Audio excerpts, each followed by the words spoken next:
Here at Miles College, we have a state-of-the-art e-gaming center funded by a grant from Southern Company. The e-gaming facility is just one of the numerous unique opportunities that Miles College provides our students.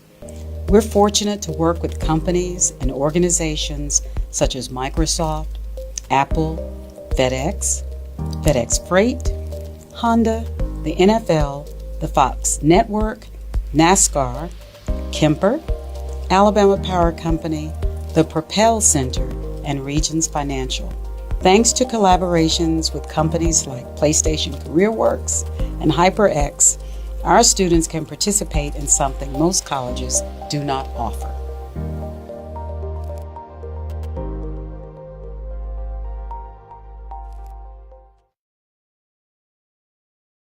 Miles College is the only four-year HBCU nestled in the vibrant Birmingham metropolitan community.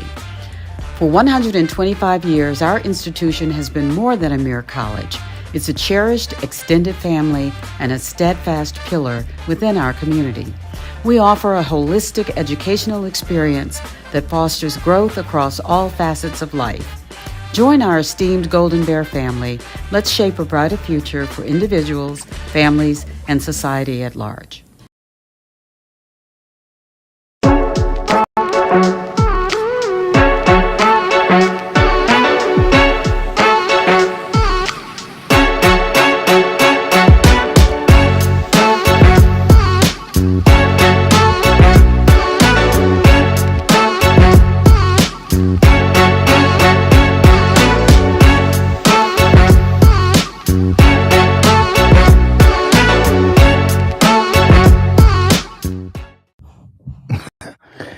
What's up, good people? Real Talk with Mike still. I'm back in the building, man. Thank y'all for tuning in. It's been a while since I've been back, man. It's been a couple of weeks. Had some things going on, but I got two back-to-back shows, one tonight and one tomorrow. So y'all make sure y'all follow your boy. Make sure y'all go check me out. I'm in here, man, doing what I do, uh, bringing y'all some of the hottest guests around Birmingham, Florida, Georgia, all over. And I got a great guest tonight, man. I'm gonna bring on the camera now. And y'all just show us some love, okay? It's real talk. Y'all know how we do it, man. Show my friend some love. What's going on? What's going on, Mike? What it do? What does it do? Make it do what it do. Make it do what it do, man. So, guys, I have a guest, a special person on. Just I've been following this person for a while, and she's doing excellent work in Birmingham and all over. Thank you. And my goal is to bring some of the hottest guests on Real Talk with Mike Steele, so you can learn about these folks just like I am, and be intrigued and be motivated, Mm, and just be refreshed. mm. So I brought one of my friends on, and we're gonna bring her on, and I think it's gonna be a great interview. I don't even call them interviews. Let me pump the brakes. I Yeah, call these things what I do conversations. yeah. They are simply what they are. Conversations, no interview. We just having a conversation in the building. Keisa Sharpe in the building. How Yeah. you doing? Yes, I'm doing phenomenal tonight. Phenomenal. What is it? I lose track of time sometimes. I guess it's Wednesday night. It is Uh, Wednesday, and I yeah. normally do this show on a Tuesday, Which but you so special, girl. I did it on a Wednesday. I, yeah, I'd like to think that. I'm doing this thing on a Wednesday. I like to But think that. but before we get started, Yeah. I ask this one question to all my guests, Okay, I'm listening. all of my guests, Okay. and it's just a simple question. Okay. In one word, who is Keisa Sharpe? And it's So, Keisa, right? okay, well, I'm glad you said that because I was going to say so sweetly. I was going to say Keisa, and I tell everybody Keisa. Keisa. Uh, Keisa. Keisa. See, I knew I was going to mess that name up. And I do Okay. another podcast, a high school podcast, sports. Uh-huh. So say it one more time. Keisa. Yeah, it's Keisa, and I tell Keisa. everyone it's like Lisa with a K. If you just think Lisa with a K. Keisa. But you still got the E in there, but we're going to go with that, though. Keisa. Keisa. Keisa. Yeah, like Lisa with a K or K. Thank Yeah, Keisa. Keisa. Keisa. Yeah, Keisa. so we're going to do this all over. Yeah. In one word, who is Keisa Sharpe? One word. Purposeful. Mm. Purposeful. Do you want to, can you explain a little bit of that? Yeah, absolutely. Purposeful in everything I do. Mike, I'm oldest child. I'm the oldest daughter. And you know, when you whether you have it together or not, Absolutely. as the oldest child, you're kind of expected to know what to do. You know, Right. sometimes you're placed in roles Yeah, you don't even ask for, but they come to you. absolutely. You're expected to pave the way. And Mm. you are expected to do things without without any question, without any hesitation or fear. I would say Yeah, purposeful. I have certainly not done everything just right, but I am convinced with everything that I see in the world and with yeah, everything I have known about myself and see, I'm purposeful in everything I do, purposeful in how I spend my time, yeah. purposeful in what I post, purposeful in taking opportunities like this, purposeful in the work that I do and who I spend my time with. I would Mm. say purposeful at 54 years old, not playing, not dilly-dallying, but literally being purposeful in all things that I do. This is no game, folks. Do Ain't you no hear that? game. Do you hear that in my tone? Do you hear that? Yes, no Yeah. game. No. You better come correct if you coming. Yeah. And the funny thing is, it's always been that way with me. I have one of the most, if you to be around me, you're probably going to laugh because I laugh a lot. Yeah, but that's good though. Laughter is good for the soul, man.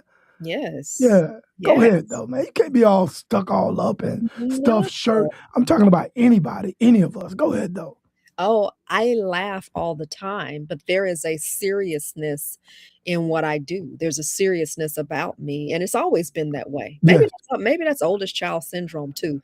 But yeah, it's just a seriousness in what I do. I'm very serious about the call that God has placed on my life. I'm very serious Okay. about answering to that. I believe we're all going to answer for what we've done in this. People can disagree or agree. Doesn't bother me. They have every right to disagree or to dismiss that. We don't have to fall out about that. But I believe that. So I want to make sure that if I'm going to spend some time here and I want to do what Keisa needs to do because I believe I'll be asked about it. Mm. So nobody knew Keisa, the pastor, was gonna show up today, but yeah, preach, sister. The pastor is in the building. Hey, hey, hey. Yeah, You probably don't want me to go there, Mike, but when I tell you that I just think that, time is just different today than it has been, trust and believe me on that note. I believe yeah, time is different. I don't think we have time to play and do the things that we have done in the past. absolutely. That's me. I mean, No, that's where I am. well, it's real talk, man. We go where we can go. We go where we go. I mean, it's a conversation. Yeah. But let me just say this, ladies and gentlemen, welcome Keisa Sharpe to the show. Thank you, guys. Give her a big, warm welcome. Let's do it. There we go. There we go. There we go. We're gonna clap.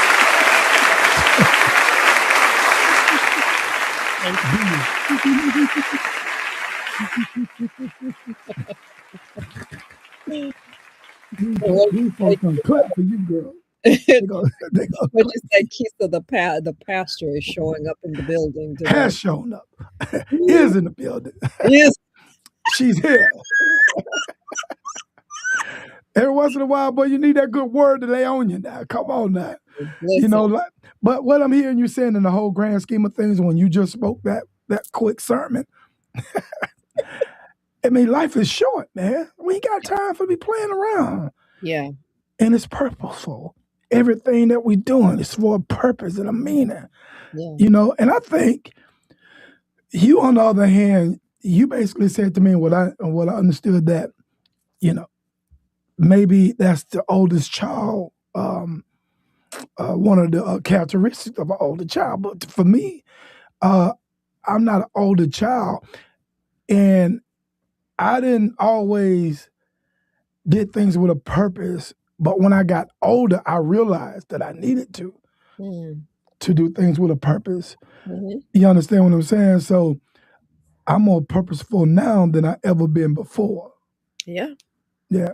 Yeah. So because I know everything that I'm doing now it's got, and I think that may be a man thing too. I mean, maybe a man thing, man, because sometimes we not as mature as women are. Well, boys, don't y'all get in my inbox talking bad to me that night. I don't feel like going off. I don't feel like dealing with that. But yeah, so all right, you grew up in where? Montgomery. I'm a The Montgomery Gump, girl, the Gump. the All Monkey Town. It's, Town, all of that, all of that. Uh, yeah. Now, my folks are from just outside of Montgomery, which is Lowndes County. But as far as Keisa grew up in Montgomery. We were Montgomery born and bred. Graduated there, graduated high school, all that great stuff. You So, went to high school. You went to high school there. What about middle school? You went to yeah, middle school? Okay, you born there, so you went to middle school there too? High school was a Montgomery. huge Sorry, milestone. sorry. No, it's all good. But yeah, high school, all of that. I mean, we were Montgomery through and through. What high school you went to in Montgomery? The only high school in Montgomery. You walked right into that. The Oh, only high school that counts in Montgomery. We are JD. That's my okay, school. okay, all right. Shout Uh, out to all of my Lanier folks. Shout out to all my folks who are Robert E. Lee graduates. Shout out to all of them. Shout out to Carver. But we are JD. oh man. So, hey, Buffalo, Blue Fire, you heard her? You heard her, right? No. Hey, Robert, Robert Elite, where were they at? Robert E. Lee, yeah. Ooh, they were our arch rivals. Let me just say, Robert E. Lee was just, ooh, it was just like I don't know. You can't hate. You don't know enough to hate them, but they were Yeah. certainly our rivals back then. So no, it wasn't any hate involved. It was all love. Okay. It was all love, but they certainly were our rivals back then. Let's just Did, say. did you did you play in the sports in high school? Or you just a pretty girl? So let's I'm sorry. so That let just slipped out. That's a that's Freudian slip. that just God, slipped dog. out. Oh, that's okay. So here's the interesting thing about me. I was pretty much an academic, but let me tell you what I did. We were in junior high, 7th through the ninth grade, okay? Mhm. So ninth grade, I got an inkling that I wanted to be a cheerleader. Now, I grew pretty fast. I had a really fast growth spurt, so I was larger than a lot of the ninth grade girls. I was a cheerleader for 1 year. I don't even have the ring, but we were national championship What? winners back in if I graduated high school in 1990, this had to be 1985 or 1986, Floyd Junior High Come on now. to Orlando, Florida, and we were national championship winning, cheerleaders. Come on now. Mhm. Yep. I was Y'all was doing it like that. it was pretty intense. I mean, Yeah. all the practices and different things and, Yeah. you're doing it in addition to school and, bless my mother's heart who, worked with me as a single mom, and so then she had my 2 brothers to care for as well. So, I went to high school. So after you come through all of that, we're in Orlando, the national championship Yeah. there. I mean, I went to tryouts. Now, I was zoned for back in the day in the, 80s, they had in Montgomery what was known as minority to majority. So, if Mm. you were zoned for a minority school, if you had your correct grades and all of that, they would bus you to a majority school, which was a majority, not even being derogatory, but this is just what it was, a majority white institution. I was zoned for Carver, majority black, Hmm. Hmm. up busing me to Jeff Davis. So that's how I ended up going to JD. But all of that to say that summer I thought I was going to attend Carver. So that summer I tried out for Carver and boy, I had learned all of my jumps. Cheerleaders have these Yeah. jumps, toe Yeah. touches, kickstand, You and ready? You ready? man, Mike, look, You ready? I was ready that summer, but I can still remember the image now. There's some things that you forget from high school and from growing up, but I remember being in that gym. I'd nailed all the technicalities of all of my jumps and all of that, and I was in that hot gym, and I just remember from that one practice saying, because we had trained at such a high level. This Right. person that worked with us, you would look at her and wouldn't think anything of her. It was Bonnie was one of her names, and there was another lady. She was older, gray-haired lady. You wouldn't think these two had a national championship in them. Bonnie would bring her to, and Bonnie wasn't white. She made me think she was almost Indian Uh, or something like that. But she wasn't a pure Caucasian lady. She came right. baby on hip practicing with us and took us to the national National. championship in Orlando, Florida at Disney World. Yeah. Yeah. Disney World. And so when Those things are normally televised, I believe, too. they are televised and Yeah. what we did was so intricate. I was known as the base, so I had girls standing on my shoulder. But Hmm. we had a gymnast, I'll never forget her, Amy Allen. And the stunt that caused us to win is we had our girls. Amy was standing on a young lady's shoulder. Mm. The girl walked her over to our structure, and Amy did a flip off of our structure that we set up. Just human body. I mean, it was dangerous, but amazing how intricate. And this girl had no fear. And I first year of being a cheerleader, I had no acrobatic ability, Right. but I was strong and I was larger than them. So I just remember practicing and remember when I first started, my shoulders were so sore because they were, imagine feet in your. Right.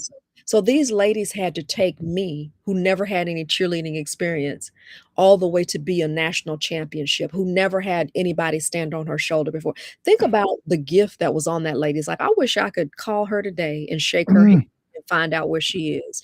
That you're taking someone who is a prized gymnast all the way to a young lady who'd never been in that capacity before. Think, To think of and the earn a national title. who earn a national. You've got Now, girls that's who are big. in transition. I was a ninth grader, so I wasn't coming back the next year. She'd never Yeah. worked with me before. That's something that's pretty stellar. Yeah. But Yeah. she had that, but that was on the inside of her because she did it with an ease, and like I said, with babies on her hip. I remember she had 2 babies, that were growing up and then had to have the support of her husband as well. We would come Yeah. to her house and practice. Absolutely. So when I Wow. went to Carver and we were in the gym that day and it was just kinda slow, it was hot. I just remember it being real hot. I'm doing my toe touches. It was dark in that gym. Hmm. There was no commitment to excellence. And I made a decision that day that I wasn't gonna spend my high school doing this because when you compete at a Yeah. level of a championship level, I can't come here and just hang out with y'all just to be cute and just to wear a skirt and just to parade on the It's a football. lot of work. It's a lot. It's a lot of work. It's a lot, and Dedication. they weren't committed. I mean, it was like first day you could just see the lax attitude, and I was like, "I'm out of here." I Mm. couldn't do it. One day, I remember that one hot day in the gym, they had fans going. I don't even know if they had lights on. It was dark. I remember the fans blowing. I remember I had perfected my jumps after all that time. They weren't even perfect when we won the national championship. We just had a heart and just had a desire and just believed we could win. Nobody told us we couldn't. Well, Nobody that's a told great. us we couldn't. That's a great story. And you were just in the ninth grade. Ninth, because in Wow. Montgomery at that time, ninth grade was middle school. Uh, Yeah. High school started in 10th grade. Mm. So that's how we completed our ninth grade year. I have some I wanna say I have some pictures I have to find that picture. I think I have some pictures somewhere on my timeline, but we received a national championship ring. I don't have it. My mother took that ring. I guess she said, "I'm the She's one like, due to all the "Yeah, I'm the practice." one." Yeah, exactly. I'm the one that took you to practice. I'm the one pick you up. I'm the one make sure you got that homework done. This Yes. is my ring. Yes. Just Yes. like they take them diplomas too. You know they take them.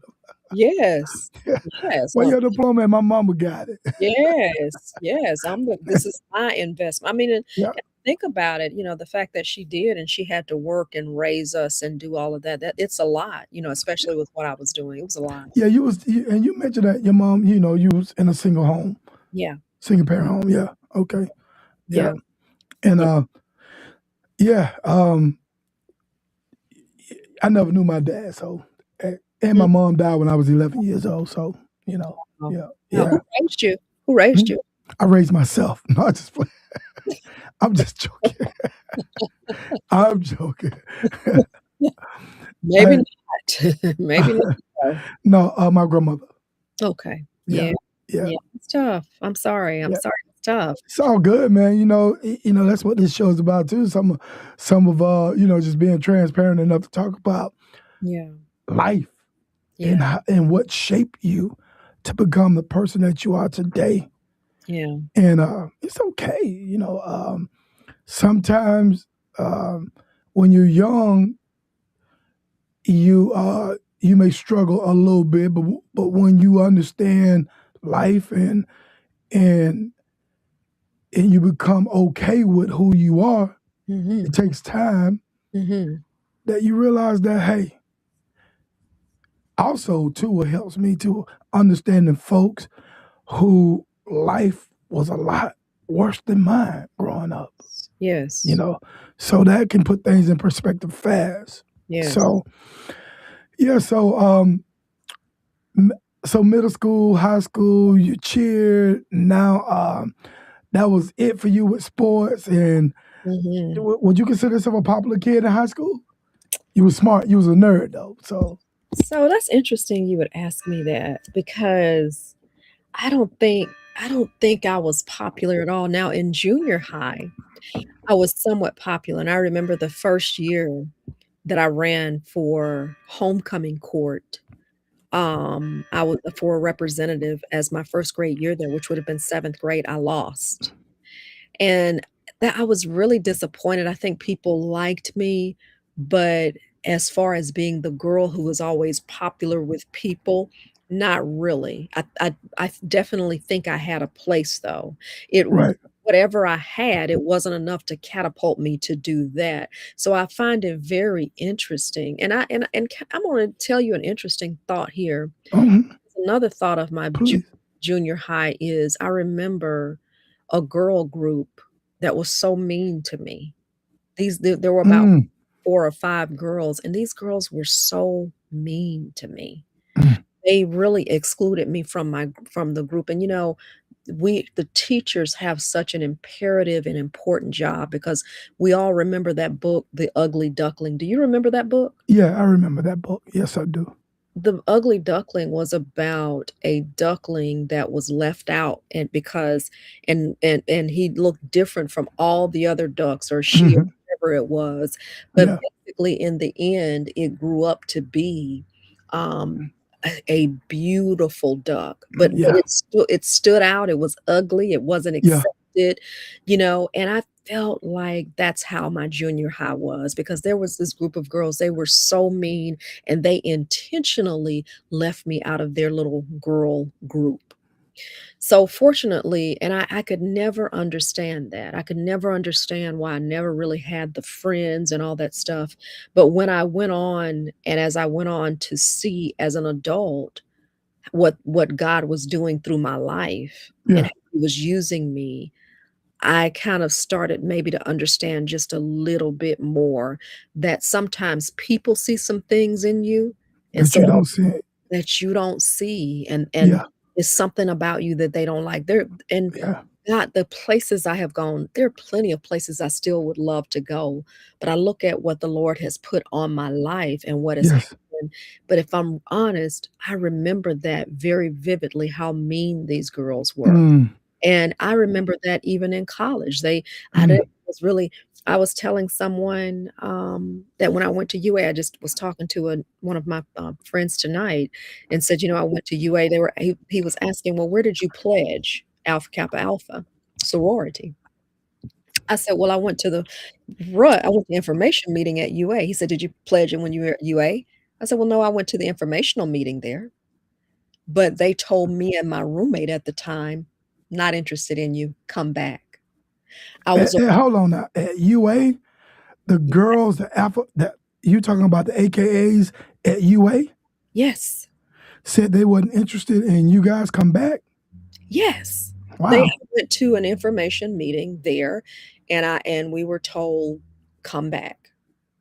Yes, Mm, yes. mm, And so I'd gotten permit approval from my mom. Like I said, my mother, for all practical purposes, I mean, she never turned down anything that I wanted to do that she felt like it was really in my heart to do. So I'm a student at UA, and I asked her for it, it was very reasonable to pledge in college, let's just say, not to a yeah. college student maybe, but it was more reasonable than as a graduate student. So asked her, she was fine with it. But yeah, they said no. And I think they wanted me to come back my rising senior year. Right. But by the time that I was at the University of Alabama, but by the time my senior year had come, I was very much into my career as a broadcaster. So as a result of being into my career as a broadcaster, there was no space Mm, for me to right. pledge AKA. So okay, so you did grad chapter, but you had opportunity in undergrad, but the girls kind of shun you. You're like, no, come back the next year. But you got into your studies real hard and said, hey, I meant, and also career. Mhm. And kind of, let me ask you this. It's fun that you got there because we was going there. I was going there. What was after high school? You went to University of Alabama. Okay, roll tide, Roll Tide.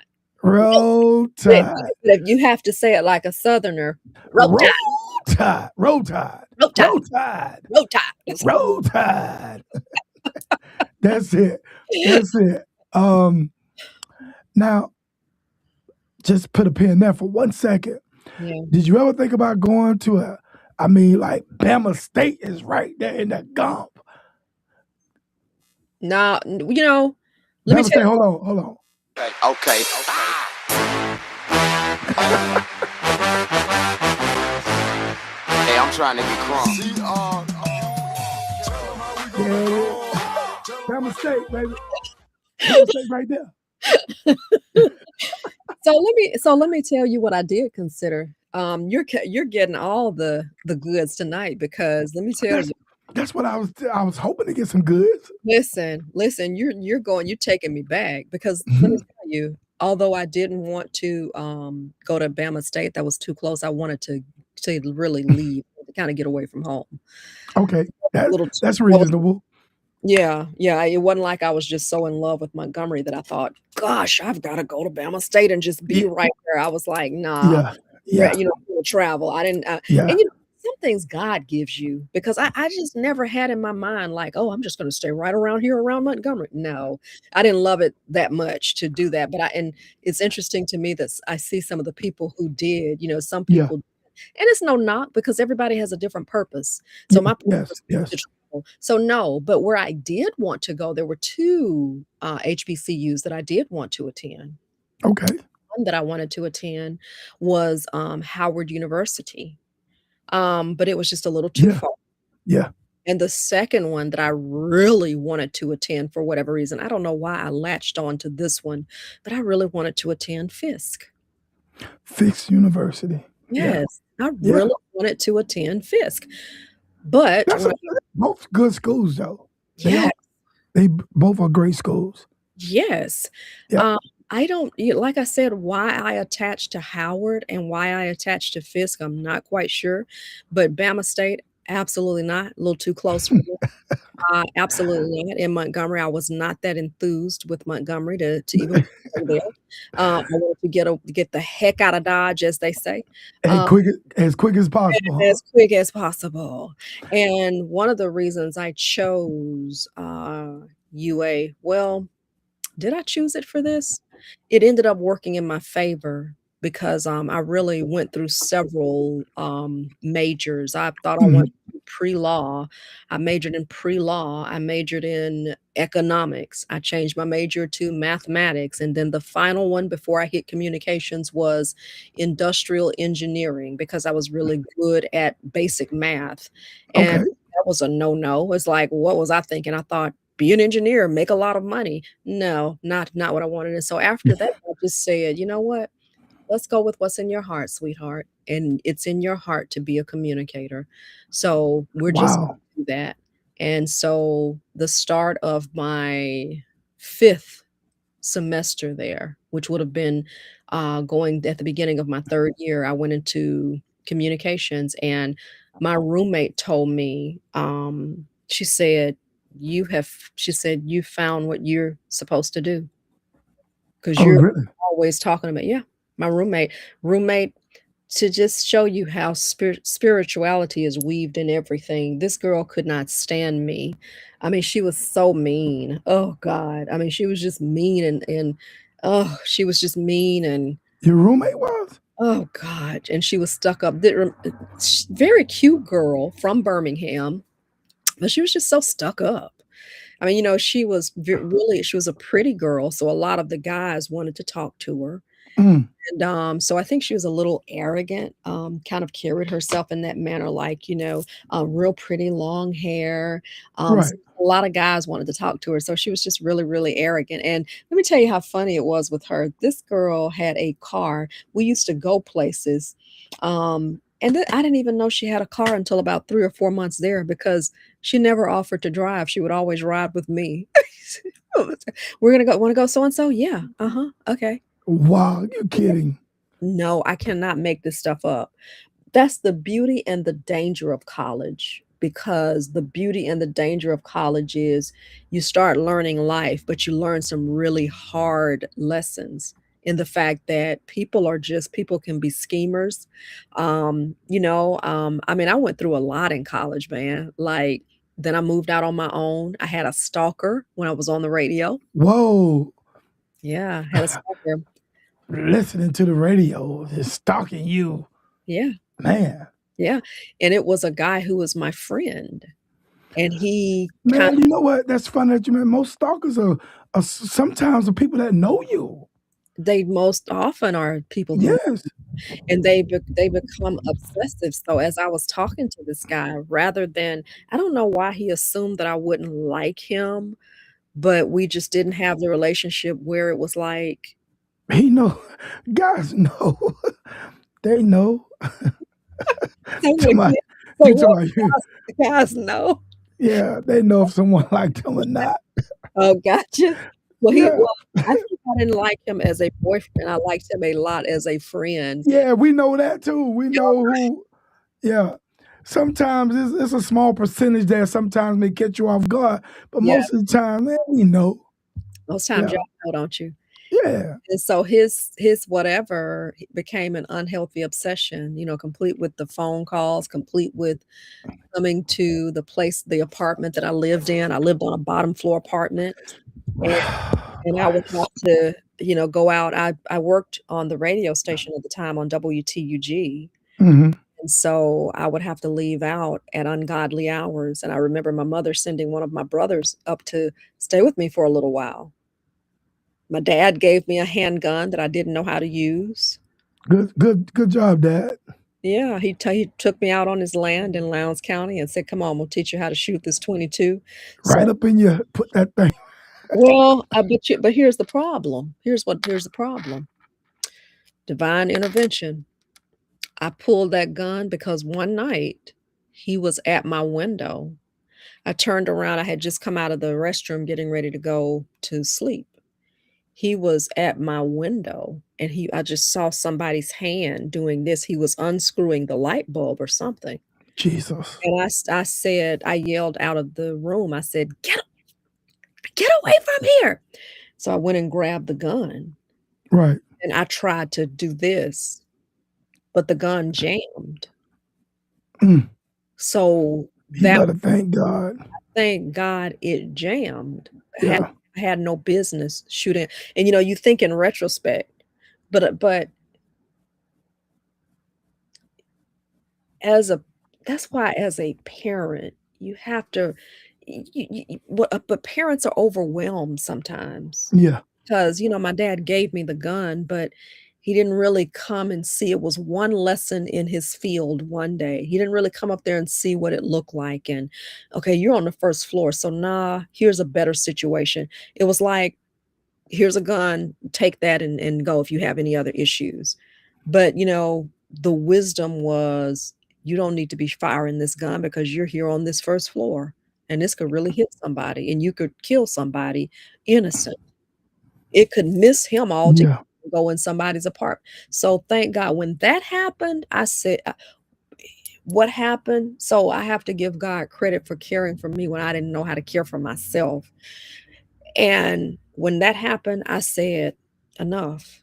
I moved away from that apartment and I went back into campus. Somehow I found a apartment with 4 other girls. Hmm. So that the fastest way to get rid of cuckoo oftentimes like that is to be in community with somebody else. Yeah.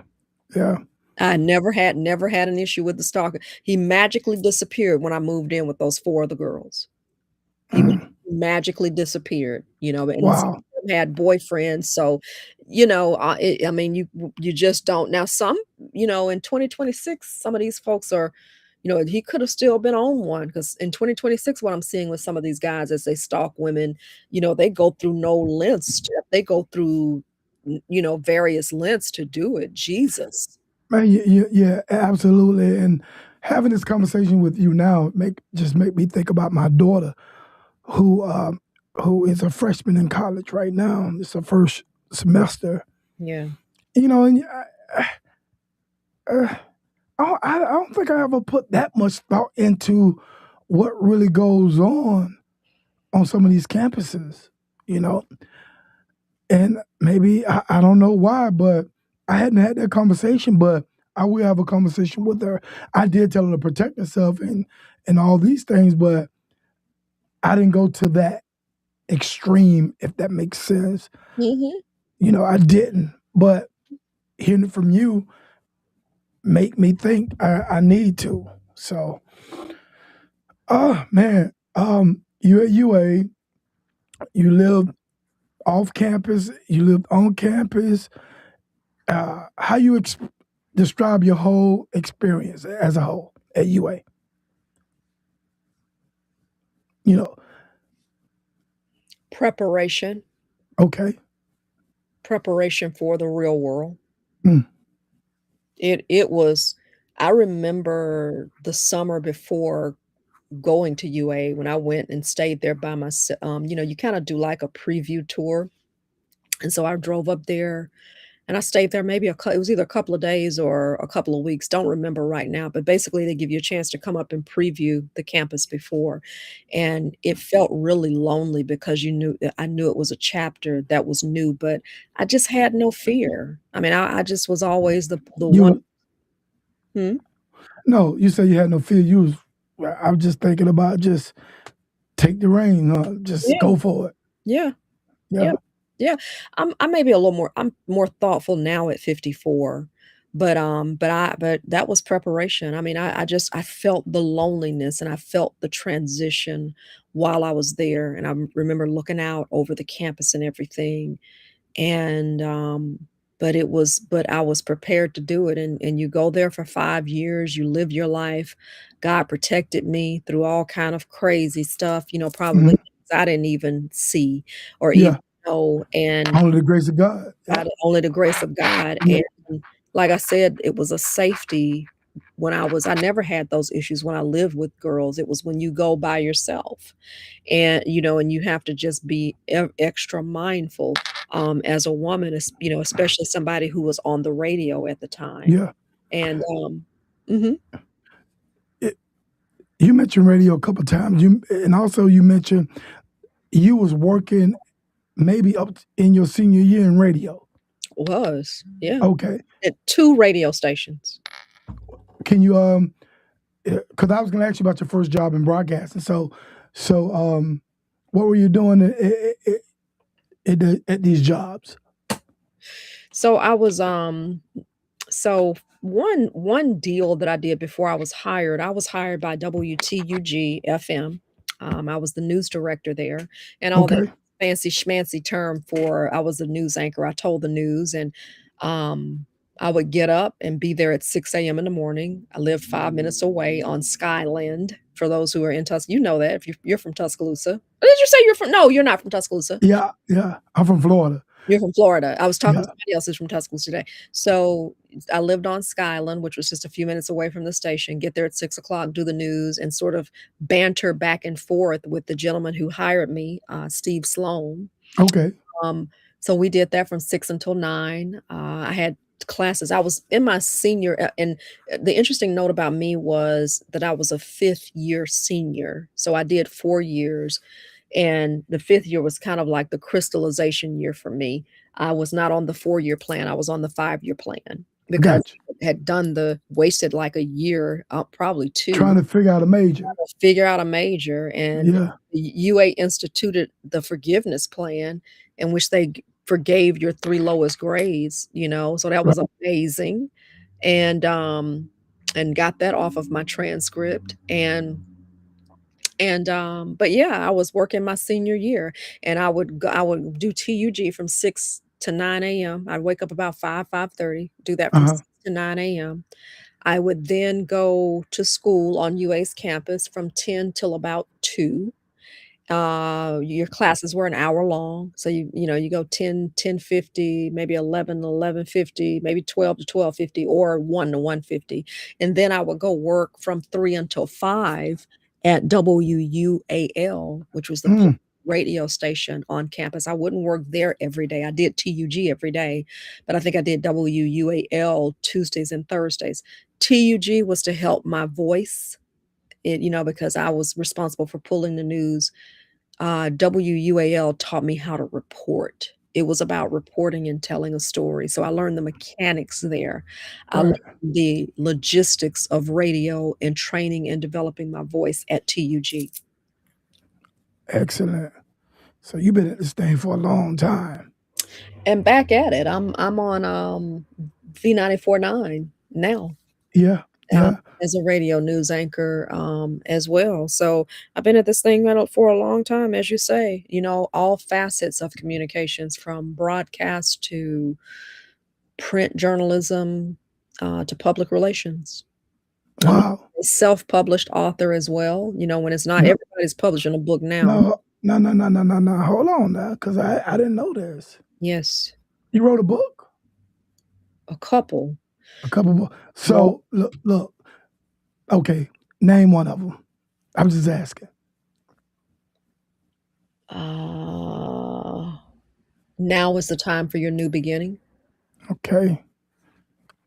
Man, you just doing all man. Come on now. I'm gonna have to go buy a book now. Now You is know? the time for your new beginning. I'm trying to think about my first book, because my first book was it was about my natural hair journey and how I transitioned in corporate America. And that book included a prayer and everything, because I hated my natural hair when I first started the journey. You know, Oh, most black women hate their natural hair though. right, And I think right. of course I'm not a black woman, but would it be because the way they look without a perm, or the transition of looking at yourself one way, not seeing yourself a whole nother way, you don't feel as pretty as you do with the straight hair or something? Yeah, Is absolutely. yeah, And then America's standard of beauty. Yeah. If you're looking at someone who has the long and silky hair and throwing their hair, you have to that's what America prizes as beauty, and so you really have to have someone who explains to you and expresses to you, "No, Yeah. your hair is beautiful, baby," and this is look at the different things that you can do with your hair, and so everything that I do, I was out front in that movement because God brought me through it to look at my hair because, of course, we're accustomed I'd gone through years of pressed hair and Yeah. Halle Berry cuts and bobs and all that kind Right. of stuff, all these little things that are, with straightened hair. So Absolutely. I don't know what my natural hair does. All I know is you wash it and you press it. You don't even look at it for a little while. You wash it, you dry it, and you press it. So yes, it's definitely Yeah. the fact that, you've never seen your hair before. So I had to go through it. And the thing about me is when I go through things like that, my heart is always to help someone else to make their journey a little bit easier. Yes. Yes. And guys, guys, LP, I see you, man. Guys, and I'm just gonna pick it back on what he's saying there. Guys, we like natural hair. We okay with women wearing natural hair, but it ain't about what we like. It's about what the person is comfortable with. And it's about them feeling good about themselves and finding a way to learn to feel good about themselves with natural hair. Hmm. That's what it's about. Um, you can tell a woman all day long what you like, and it should. I can go so many different directions with that, but I'm not. But yeah, the person, the female has to be comfortable in their own skin, and I'm hearing you say that you on that journey, and during that time you were on that journey, your goals was to help the female or the woman feel understand what they're going through. Absolutely. Best. Absolutely, and to accept the strands that are in your hair, and I'm Yeah, 54 now and going through another transition where my hair is transitioning now, there are things, that I'm seeing now. I'm seeing yeah, gray hair, yeah. Word. that I'm having Yeah, to deal with. I'm seeing spots that don't grow as fast, but yeah, this is all part of it. How am I yeah, going to handle it? And I'm gonna tell you something. I used to be part of that natural hair Nazi, no wigs, no nothing, just yeah, your hair. I'm not a part of that anymore. I'm for whatever makes you beautiful because this is where I am right now. yeah, If I wanna give my hair a rest and go put on a wig or a piece of hair that allows me to rest for a little bit, that's yeah. what I'm going to do. I'm on that too, though. I think a lot of the guys are on it too, but I think you should. I think it ain't nothing wrong with, hey, today I feel like a wig. Yeah, Today is a wig day. yeah.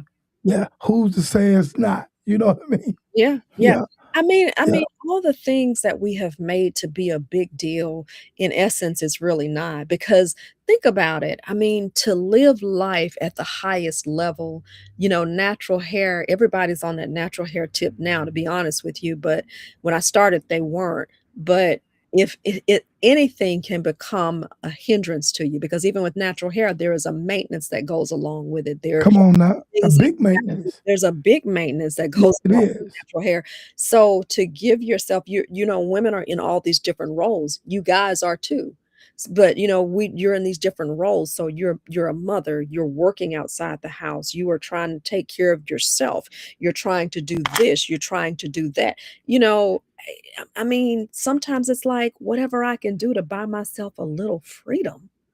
I mean, can I Mm, give myself a little freedom from hair so I don't have to worry about as much? Like I said, I'm watching the behind the screens play, I'm seeing my hair up close.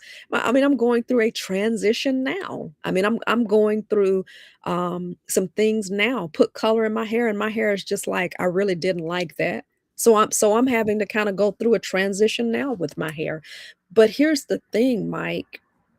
I'm okay with all of it because yes. this is life. Like I said, I would have never uttered wearing a wig before in my life. I'll say it now because some days I want to. I'm managing multiple things. I'm managing Yes, myself. I'm absolutely.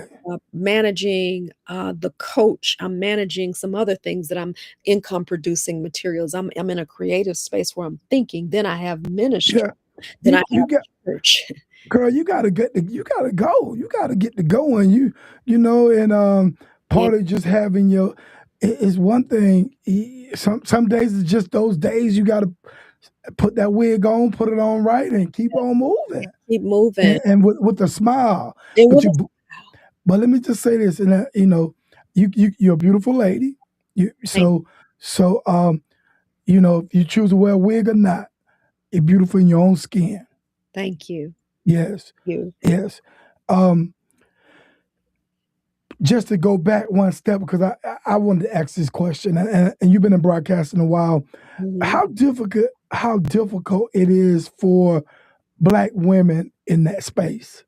Is that a difficult space to navigate broadcasting, or has it been for you? Or I'm just asking that. Let me just say any space that an African American woman goes into is gonna be challenging to navigate. Um, I've never been perhaps that's why the Lord led me when I was younger to go to these schools and to go to these spaces where I was not the majority, where my community, my skin tone was not the majority, so I would know how to navigate these spaces Yes, later on. yes, Does it yes, make sense? Does it make sense? yes. That makes a lot of sense. So I had to learn how to navigate, but I'm not the only one who's had to learn how to navigate this space. So no, it hasn't been easy. No, it wasn't easy.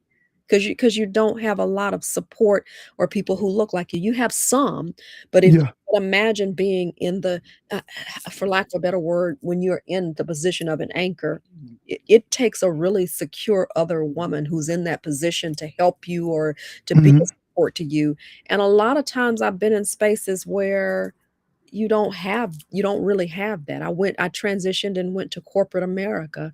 It was the same thing. You have Right. people in corporate America, but it all depends on the health of the individual. So if the Mm. individual is not healthy, the other African Yeah. American, if she sees you as a threat, Hmm. Yeah. sees Yeah. you as the newest cute little employee who maybe climbs Yeah. the ladder and I mean, we have Yeah. all these things in our head, so Yeah. Right. even if you do have somebody else in a position that looks like you, it's a challenge because what African American women have not learned in my community, and this is what I fight for in my social media space today, is to say, please wake up and please Mm. let's have some conversations because Yes. every other community can get together. I don't care. I've seen, other communities.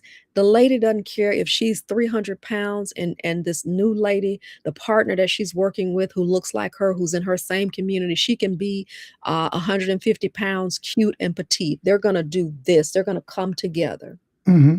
African American women, and I say it has to do with historically how we learn to oppose one another and how we told on one another for survival back in slavery. I think it has historical implications, but we just have not learned that. So you can go in these spaces all you want. You can go in these spaces and think this person supports you because this is a brown space, a brown face. Yeah. Yeah, no, that doesn't happen. Yeah, no, that's pie in the sky. But when we look Yeah. at the things that we see God. today, yeah, that's pie in the sky. Yeah, that doesn't God. it doesn't happen. For some Black women will find a sponsor, and for those who do, praise the Lord. I mean, Yeah. praise the Lord. So it's not everyone, but most times anything that an African American woman enters, especially a competent African American woman, she not only has to deal with the space in the fight with those in her own community, but she has to Hmm. deal with a fight with those who are of other communities as well, who try to deny From both angles, huh? from Catching it from both angles, it maybe 3 or 4 angles. yes, and Yeah, that is no lie. I mean, from yeah, the news media yeah, angle to the corporate angle, yeah, all kinds of spaces. I'm just at yeah, a place now where, the Lord has kept me to be able to see, I got you. So yeah, I'm in spaces right now. That's why, people get offended by some things I say on social media. I'm like, "Okay, next." I yeah, I've had to navigate some stuff, navigate hatred, navigate when your supervisor is angry with you and yeah, he or she willingly holds you down, navigate yeah, where you have to kiss somebody's tail because your employer does business with them, and so anything that you do, even if it's not your own fault, you've got to kowtow to them. mm, Crazy stuff, crazy, yeah, crazy. But some people love the game, and yeah, it is a game. What it has afforded me to do at this point, the freedom that I have is not play that game anymore. I don't talk a lot about it because that's yeah, my call right now. I'm called to women dating, and I'm called to singles, yeah, always have been. But boy, I mean, that corporate maze and just, being an African American woman who excels in what she does, you're catching it from five angles, not just one or two. You're catching it from five or six angles. Men deal with, and you've got women who deal with you on a whole other level. Then you talk about culturally, your own culture. What does that look like? Then you talk about other cultures. How are you viewed by them? So now I can go in spaces and I don't give a flying flip. mm. I'm 54. Ha, This you is heard her. me. God has sustained me. I didn't come up where anybody handed me anything. I worked as a broadcaster and as a communicator. He caused me to get in spaces and get in places because I worked, because of my talent, not because I think I'm so good, not because I was getting up and going to work, getting up at 5 a.m. when other students were sleeping. I graduated from UA's broadcast journalism Which communication is class. a good school, which is a great school. It was a great school for that. That was the school, one of the Yeah, schools to attend. So God knew, God placed me there and gave me a desire yeah, to be there. Maybe if I had had the skill set to be an engineer, it may have been he may have given me the desire, or veterinary medicine. He may have given me the desire to go to Auburn or some other school like that. right. He placed me there and gave me that desire. So I'm not intimidated because Yeah, he placed me in these spaces. And I'm just I mean, like, at 54, I mean, I've got life behind me. I've navigated some things, went through heck. I mean, like I said, I've been in high stress positions, high profile, high stress positions. So not a lot phases me at this point. Some things I think are funny, and sometimes I think things are too funny. I have to watch that because I'll blow things off in a minute. But when you navigate through that, it's like I'm gonna enjoy life at this point. Whatever I've come through, I'm not trying to compete with anybody. I don't think so highly of myself. I am going to enjoy life, and that attitude, Mike, even spills over into my personal life. I'm a divorcee. Twice divorced. twice divorced. Twice. Well, now I knew one, and we're going to talk about that. But before you even transition to being divorced, um, I understand that you are a transformation coach. Um, Talk about that for a minute. Transformation coach, Is that like a life coach type of thing? definitely. I specifically attached it, and I said relationship transformation coach because everything I do involves changing the mind. I'm coming after a mentality, and Mm, I've accepted that about myself. I People accuse me of stirring the pot on my page. They accuse me of starting things. They accuse me of being controversial. Some people see me and say, "Oh, I follow your page." And I'm like, "Oh boy, I can't believe she said that," or I can't believe like what she got these people stirred up about today. because I'm just committed to being honest. So a transformation coach is a person who is going to challenge you Okay. mentally. Okay. I can stand and, because as part of my background, I have a talent and a gift for speaking to crowds. Right. And I can be the speaker. I can go in one of two ways, but largely as a transformation coach, you're not gonna get the yelling with them. You're not gonna get the "yeah," the "ah." What Right. you're gonna get is they're gonna say something and you're gonna go, "Hmm." Mm. They're gonna hit you, but they're not gonna hit you in your emotions. They're gonna hit you right here. They're Mm. after and if you and for people who pay attention to anything that I do, I'm going right for this. Your mentality, your mindset. What is it? I am hosting a group of women now. We are in the middle of a 6-week group coaching program. And fortunately, God has shown me how to navigate it and how to get women to be a part of it because I'm not promising them to get a man in 2020. Right. But Right. what I am promising is to position you to be the best version of you in order to position yourself to receive the gentleman who's there. See, Right. I am a person who I believe when you open this and when you get this together, your mind together, I believe your life comes together. Right. Right. You talking about the mental, right?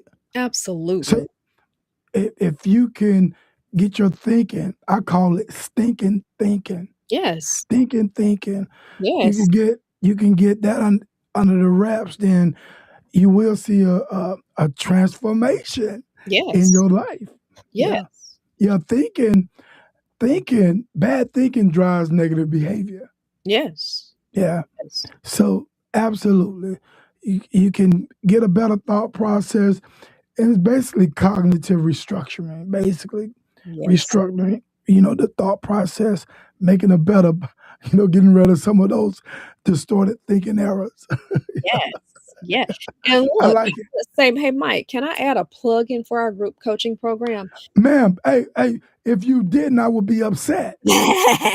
This is your time. This Lis is why we here. listen, I have a crazy deal that I'm doing because it is the first cohort.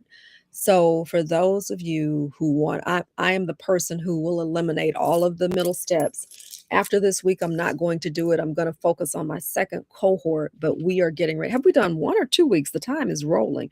Literally, we've only done 2 weeks, so we have 4 weeks remaining, which is a month. So for those of you who want to be a part of the group, powerful sessions, powerful sisterhood circle, you still have an opportunity. And I'm simple. You literally can cash app me $39.99 to be a Let's part go. of the initial cohort. And my cash app is Sharper Associates. Sharper Associates. And that's it. And with it, it's called the Love Reset, or you can say the Love Reset or cohort. And you need to get in my inbox or you need to put your email as part of the note via Cash App. But listen, we are literally, Mike, the things that are coming out with women who are experiencing so much success, who are saying, we haven't known really how to date. We we don't haven't really understood how to connect with God. What does it mean when that guy really likes you? What does that look like? Am I overthinking it? Am I overlooking a good guy? We've brought a couple on, a lady who is a longtime friend of mine. She's on her second marriage, and she said, I would have missed this guy. I would have missed him because I had a preference. My preference was a gentleman who was a white collar guy, would wear a suit every day. But this guy is a blue collar worker, and I have had everything and beyond everything I could have imagined. They've come on and talked to us for 2 weeks and literally have taken questions and gone through and walked out some things to teach women how to connect and how to see that good guy because a woman will miss the good guy because he's boring, or he doesn't come looking like she think, or he's not her type. Some Mm, woman will miss it. And yes. and let me be controversial. Let me go ahead, since people say Go ahead. Go since ahead. I start stuff. Let me go ahead and start Go ahead and start it. Go ahead and I start dare something, Michael Jackson. let's do it.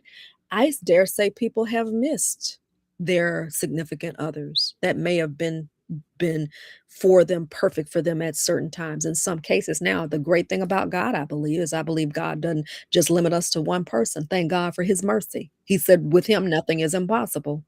But I unequivocally believe there have been people who may have made us great partners. I think I fall into that category back in the day. Mm, I was young, didn't know. And, I think about one guy would have made me a great partner. And he wasn't the only one. But yeah. just being young and Yeah. not knowing and not having that example, and Yeah. be told, Yeah. kind of being in turmoil because my dad was really kind of strict and borderline really abusive, if Yeah. I tell the truth about it. So Yeah. my image of a man, that my first male, I didn't have a good image. That's Yeah. truth talking. Yeah. That's nothing but the real deal there. That's You truth know, talking. ain't nothing wrong with that. Yeah. So I dare say some women have missed. But here's Keisa. I don't ever let you can't stay down around me. I think that No. God will bring that opportunity back around. But the thing is, let's not miss it again if we can possibly help it. Let's be open. We don't have to keep missing it. But we got to be open, and we got to see our faults, and we got to see what the problems that we bring to the situation as well. So, Mm. So so I see. You're yeah, giving a lot of yourself to some young ladies. Yeah. yes. Is it a certain age limit? I mean, you're dealing with all of them. So I am Or are you particularly dealing with ladies? No men? no men at this. Okay, gotcha. I got you. I call myself the dating coach for women over 45 Oh because man. women believe. But listen, we got somebody in our cohort who's 39. I think we have another young lady who's a little younger in her 40s. So I Hmm. say the dating coach for those who are over 45. But listen, I don't stop them if they want to come and join us. Listen, listen. You can learn a lot from a bunch of people though that share a lot of common interests in it. Mike, here's the thing. We're all going through something. Right, And right. and my healing is going to be accelerated when I recognize that I'm not alone. My healing is accelerated when I can be in a group of ladies who have been through the very same thing. Then, based on that commonality, based on Mhm. that compassion, based on that camaraderie, it accelerates your healing because you what it is basically is a big group counseling session. Man, Yeah, not alone. absolutely. I'm not alone. Man, I thought I was the only one out here by myself. You're Yeah, dealing. you normalize the conversation. Yes. Yeah. Then I can start gleaning some things that are working for you. You can glean some things that work for me. And the area I've been challenged with, you're strong in. The area that you're strong in, I can glean from you. You get what I'm trying to say with that. We can Yeah. start gleaning Yeah. from each other and say, "Oh, is that how she?" Because, like I said, I've got this young lady on who came on and who basically laid out some things for her second husband, and she basically gave a script of this is what she had a very difficult conversation with him before they married, and Mm. basically told him, "This is the lifestyle I want. This is what I need." She told him that beforehand, but she worded it a certain way. And I said, "Man, this young lady has just, I don't know if these ladies know what she's given them." She gave them basically a script on how to have Mm. a difficult conversation with a black man without destroying him. She did Yeah. that so eloquently. This gentleman not only gave her that, he gave her more than what she asked because she Mhm. knew how to talk to him and to motivate him. And I'm like, "Y'all can sit here and play games if y'all want, but I know I'm getting some help, and I'm gonna do the thing." What? Well, Okay, think it's a game if you want to. You know what? hey, play with it. How they say, play with it if you want to. Yes, All right. yes. Think it's a game. So, and now these videos, I see you posting on. I see your content. I see your content, and you posted a lot of good content. I'm gonna play a video, one of the videos that you posted. We'll talk about that a little bit. Funny. Yes. See how prepared I am. I see. Hey, just look at it. Okay. All right, play the video, Mike. You know that you know that you know that you have had some conflict in your household about money at some point. I mean, come on, y'all. You have, if you're single, you have a conflict with yourself about money. So you think two people coming together, different ways of spending, different thought processes about what they want, different desires, never have any conflict?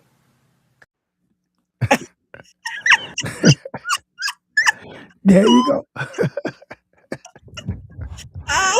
Oh, I see your content. that video. What made you choose that video? I'm just so curious. Man, so you know, I've done a lot of radio, so I'm not I never went to any broadcasting school. So but I used to do a talk radio show, a call-in show. And that one of those that what you're talking about now was a topic that always came up. And but it was kind of framed like who should pay all the bills in a relationship? Should a man pay the bills? Should a woman pay the bills? Should they go 50-50? So but that conversation always drove a lot of people to the phone lines. And I did a call-in show. And so I just wanted to hear your take on that. So what was your purpose for that video? Because I like stirring the pot as if Yeah. it might. No. What made me now I had done a previous video in which I talked about how couples have some, I'm trying to figure out what the word. Oh, it was a post on my page, Mike, that I asked, Oh, said, are we still going 50-50 in 2026? I said, how oh, are we paying our bills in 2026 in relationships? And that, people are like, oh, I was criticized as only Black people talk about this, we take care of bills in our house, we both pitch in. People got on there and acted so sanctimonious and so pious. Oh, yeah, we don't have any issues. So it was a written post. And people got on there like, I get tired of Black people talking about this and, who pays the bills and, are we going 50-50 and all that kind of stuff. And all I know is that the bills, and then other people are on there. All I know is that the bills get paid and we just call them paid. And I just think I was outdone with the fact that maybe their situation is of such. But most of the people that I'm connected to, most of them are divorcees. Most of them are not most, but some are on their second or third marriages. mhm, So I felt like it was disingenuous, if I'm honest, mm, on that post and be yeah, acting like you're talking about something that is no big deal. And I said I couldn't explain it all, so I'm so glad you played that. I felt like it was so disingenuous because yeah, African American people, traditionally we know as Black women are the largest consumers. Black women spend a ton of money to look good, to feel good, absolutely. vacationing.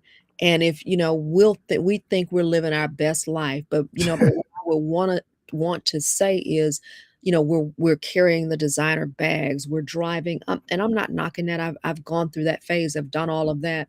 But at 54, I have settled a little bit into something that's a little bit more important for me, and that's quality of life. Yeah, not necessarily being a huge consumer, because being a huge consumer, I'm making other communities rich. When they do the research shows that the black dollar does not stay in the black community. It goes out into The other. moment you spend it, it's gone. You spend it, it's gone. Yeah, So we are the largest consumers, but we have the least amount of generational wealth. And absolutely. if you are if you I don't care if you're doing excellent now, I don't care if you're a millionaire standing right now. You have this is new money. This is not wealth that has been passed down. This is not No, standing wealth.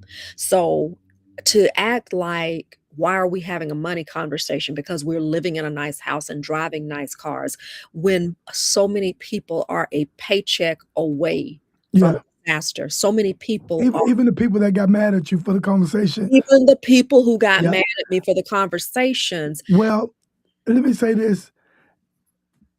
Having money conversation is a hard conversation for most people, and they don't want.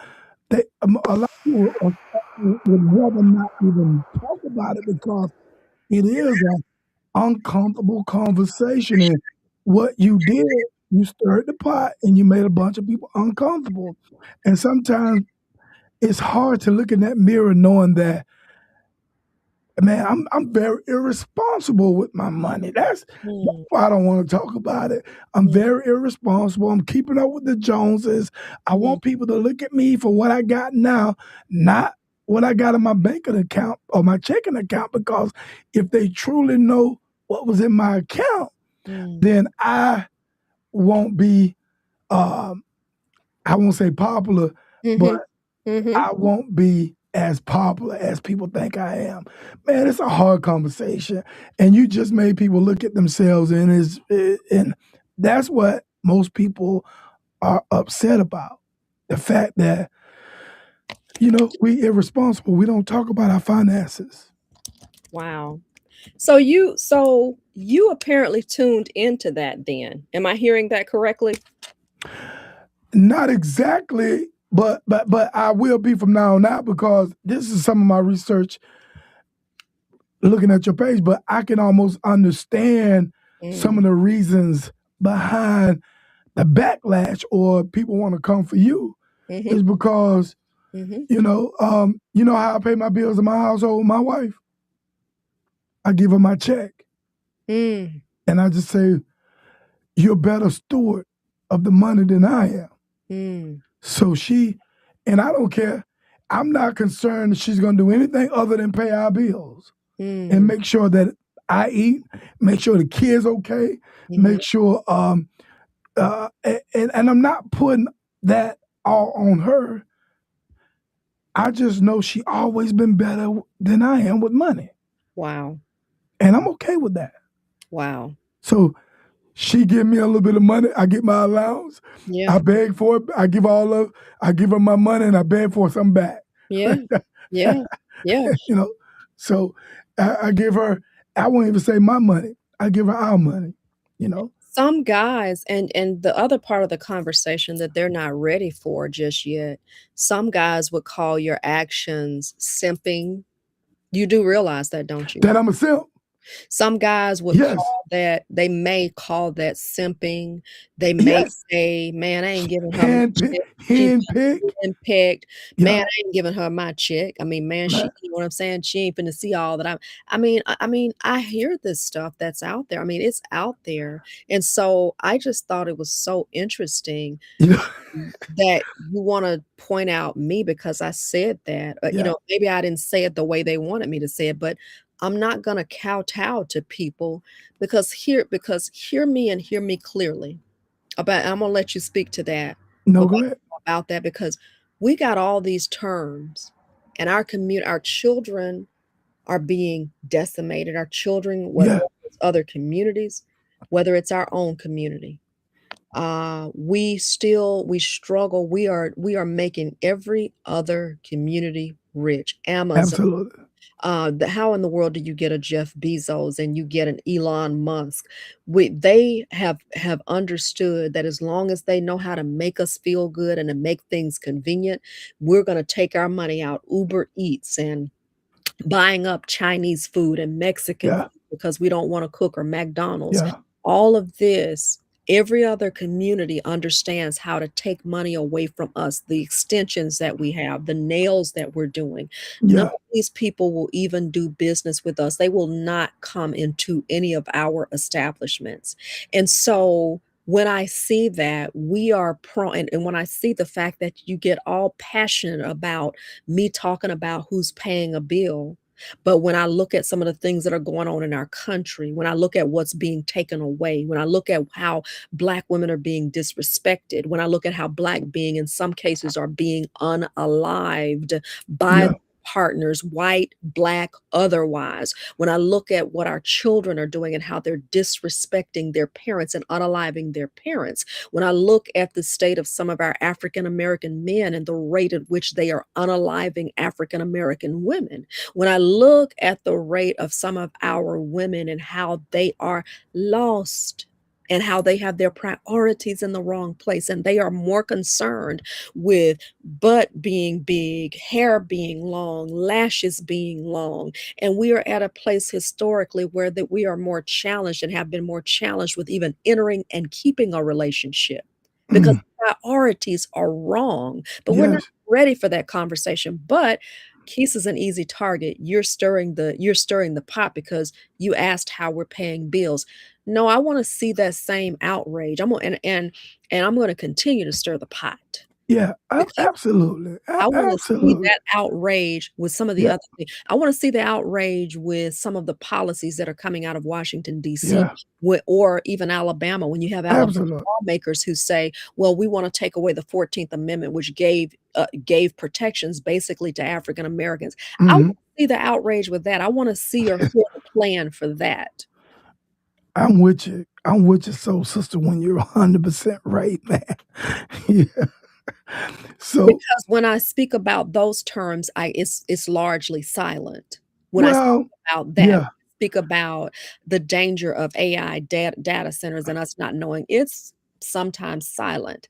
But No, no, no. Oftentimes, it's well, often sometimes, oftentimes, same thing. It's yeah, silent. yeah. You know, it, We don't it, have any thought about that because we're just working and we're going and spending our job and living our life and going on vacation, and I'm able to post my pictures. yeah, And yeah. My bag. I'm yep, able to post my picture of my yep, bag. yep, The restaurant that we ate at.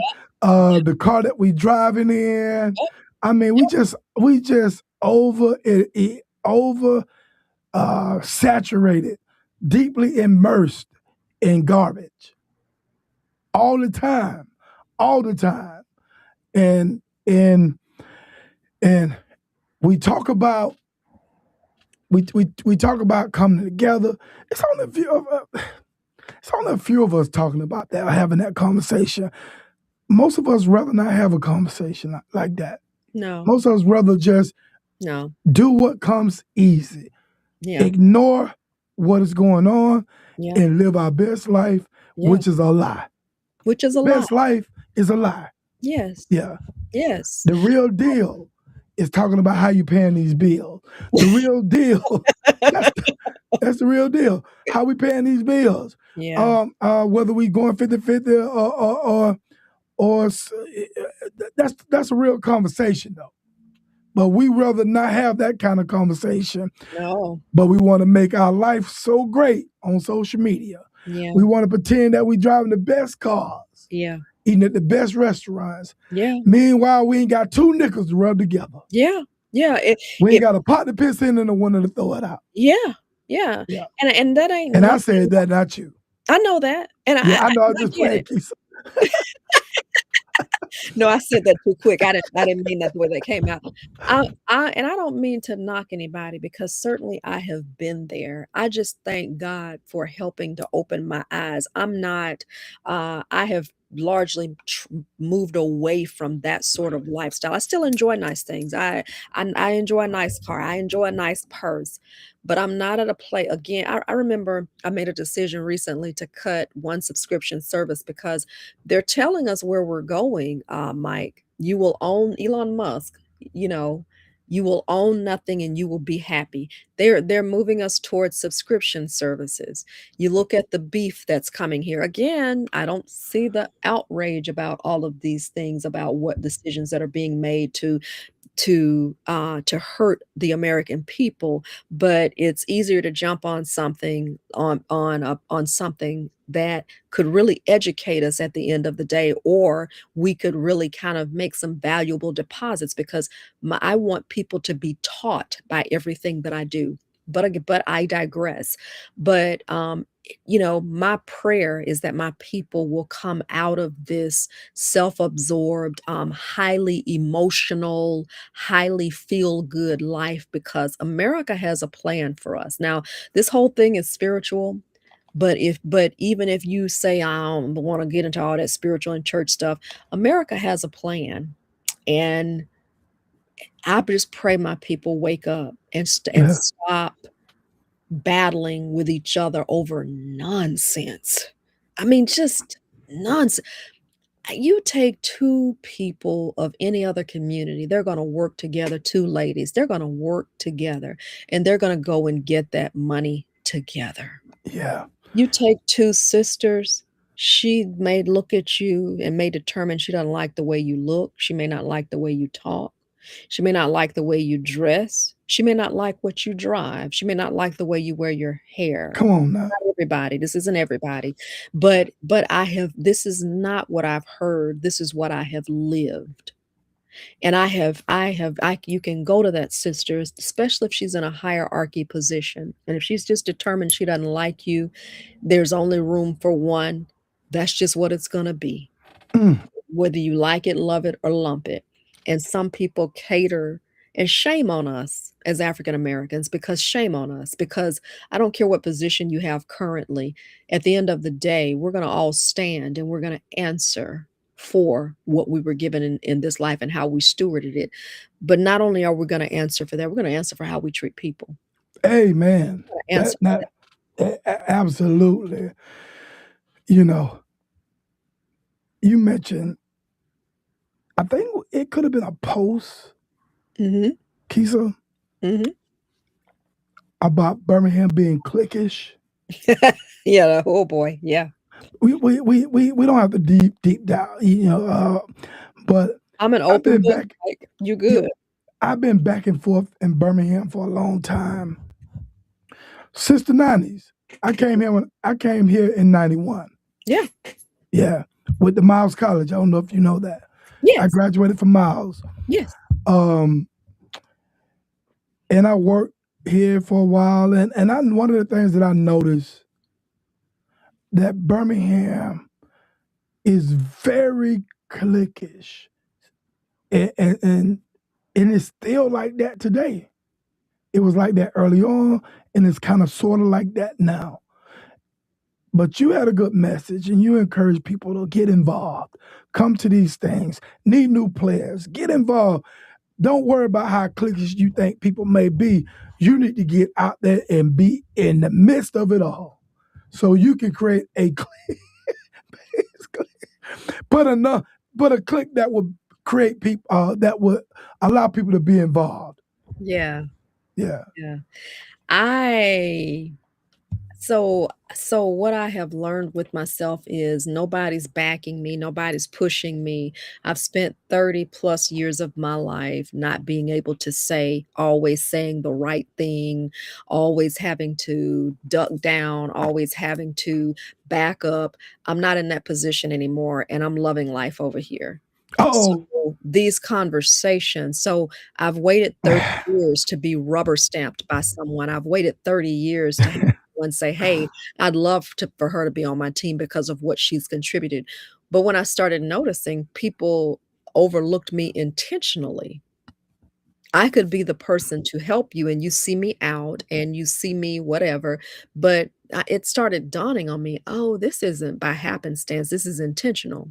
mm, So, and I will say this, remember I told you, I shared the story about my history back in school. What I have found, this is, if I'm gonna tell the truth, I'm gonna tell the truth. What I have found is African American, in my case, African Americans will be quicker in some cases to reject what I put out there than other communities. I could tell you some stories. I can go into some other communities, they recognize my value off spot. Yeah. Right offhand, will hire me, want me to Yeah. be a part, because other communities are concerned about the end result.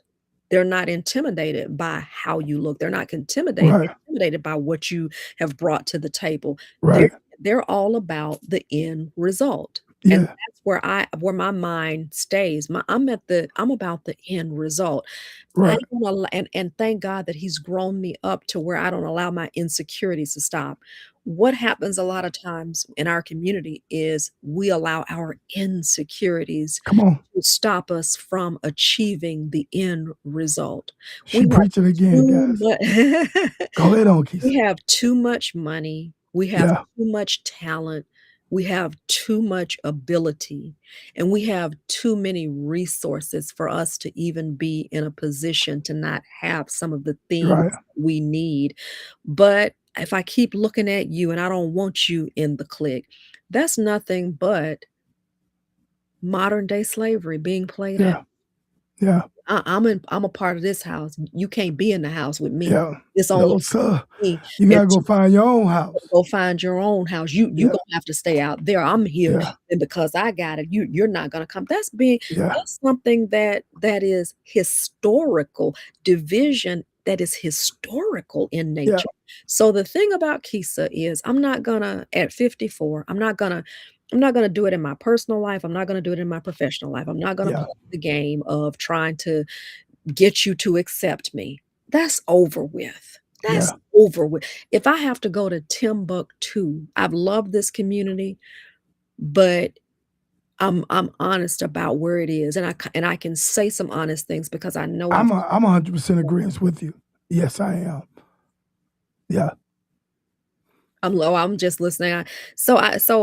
Long story short, I would just say I'm just kind of over all of the kowtowing and putting it pretty and saying it nicely.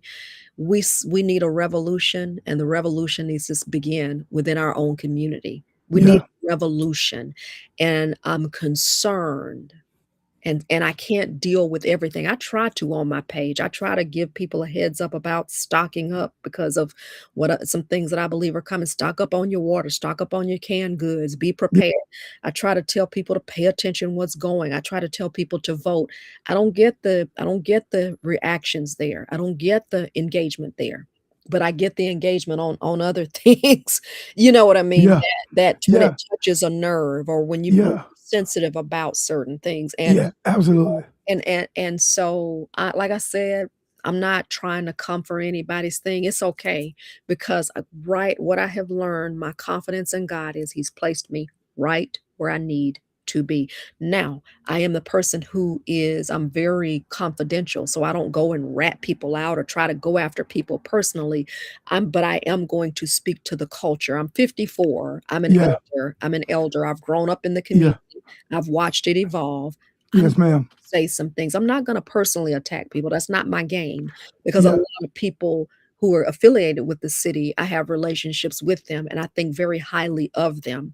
But even if it's me, Mike, even if it's me, Well, you I'm have to be extra careful up anyway, though. higher. Huh? Well, you have to be extra careful too when you talk about confidentiality and not attacking folks because you're Yes. giving a group of ladies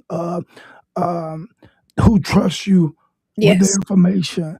You Yes. giving them a bunch of, or they're giving you a bunch of information, and it's important how you carry yourself. So you're not going to be out there trying to attack folks either, but you're going to speak the truth about what you see.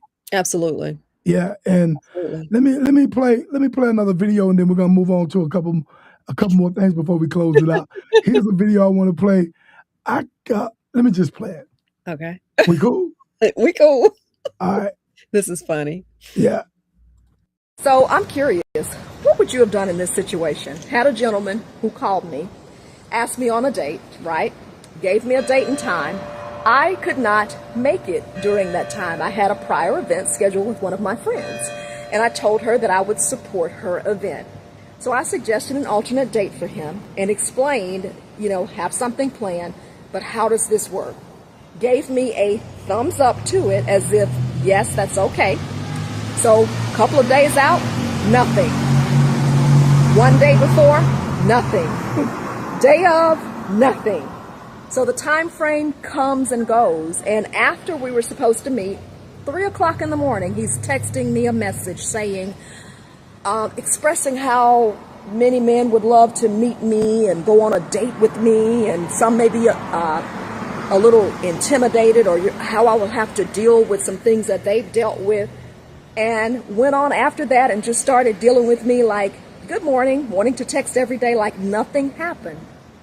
Did not even acknowledge that basically he ghosted me. So what do you think that Keisa did? Ha! See how well you know me, number one. Number two, what would you have done if a gentleman asked you out on a date, you suggest an alternative date, he agrees, and then he doesn't show up? Y'all, all sorts of things are happening out in the dating arena. This is really not to bash him, because I'll be honest with you, I really could care less, right? I have other friends. I live a full life, so I'm not worried or concerned about anything that happens in that nature, because my prayer is always to God. If this person is not for me, God, you just remove them out of the way. I don't have to have any answers. I don't have to have questions. I don't have to go through anything. And sometimes I believe God answers that prayer in ways that we don't expect. So what would you have done, number one? And number two, what do you think Keisa did?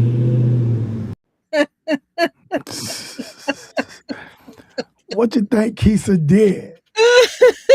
What you think? She was ghost. What you think Keisa did? If you know Keisa, you know what she did. You got to know Keisa to know what she did.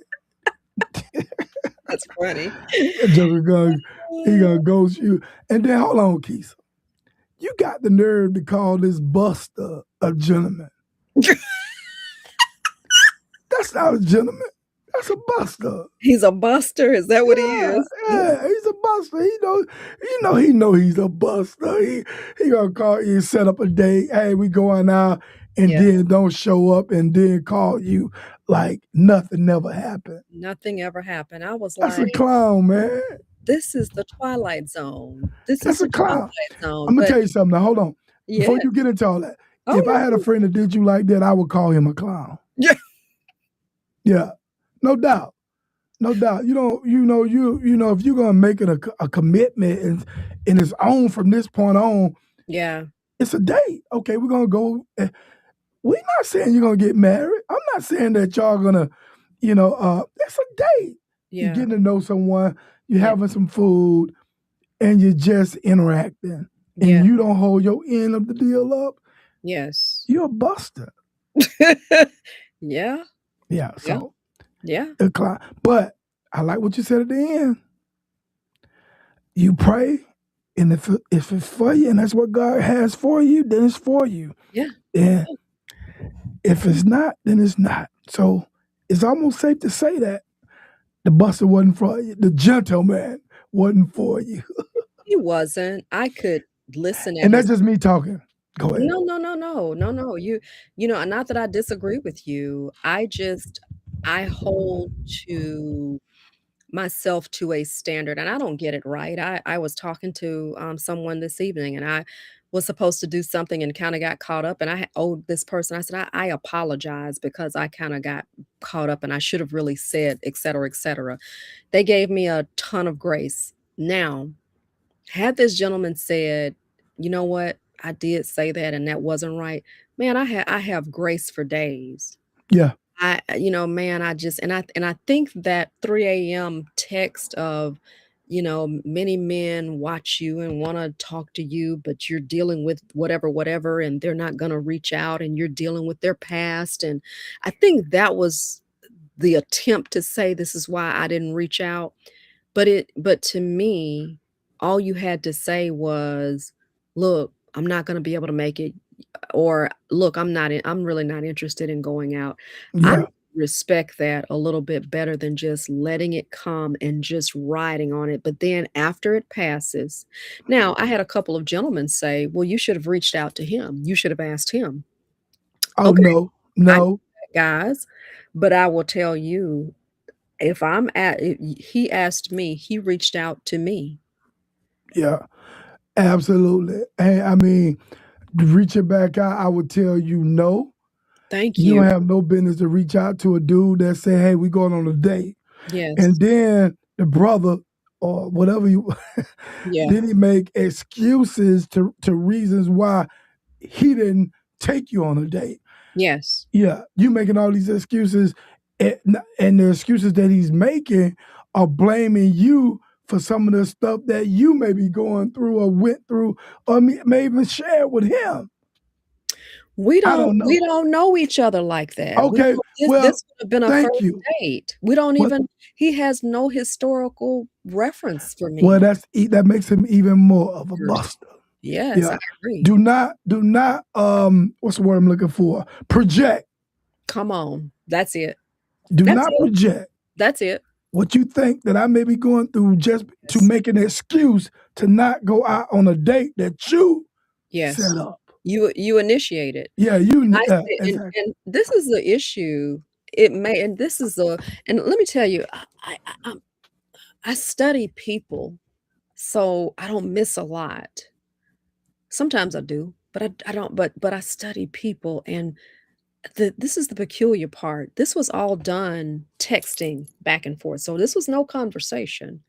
And you and chatty before, the issue came in when I suggested an alternative date. I promised my girlfriend she was having a kickoff event at her home, inviting several friends and family. I'd committed to be there for her. Glad I did. Absolutely. He apparently now he asked me to go on the date on a Thursday, and he asked to go on a Saturday. I said, "Well, let me check, and let me see what I have going." And I said, "No, I can't do that." I said, "But how is next Saturday?" And he just gave me the thumbs up sign from social media.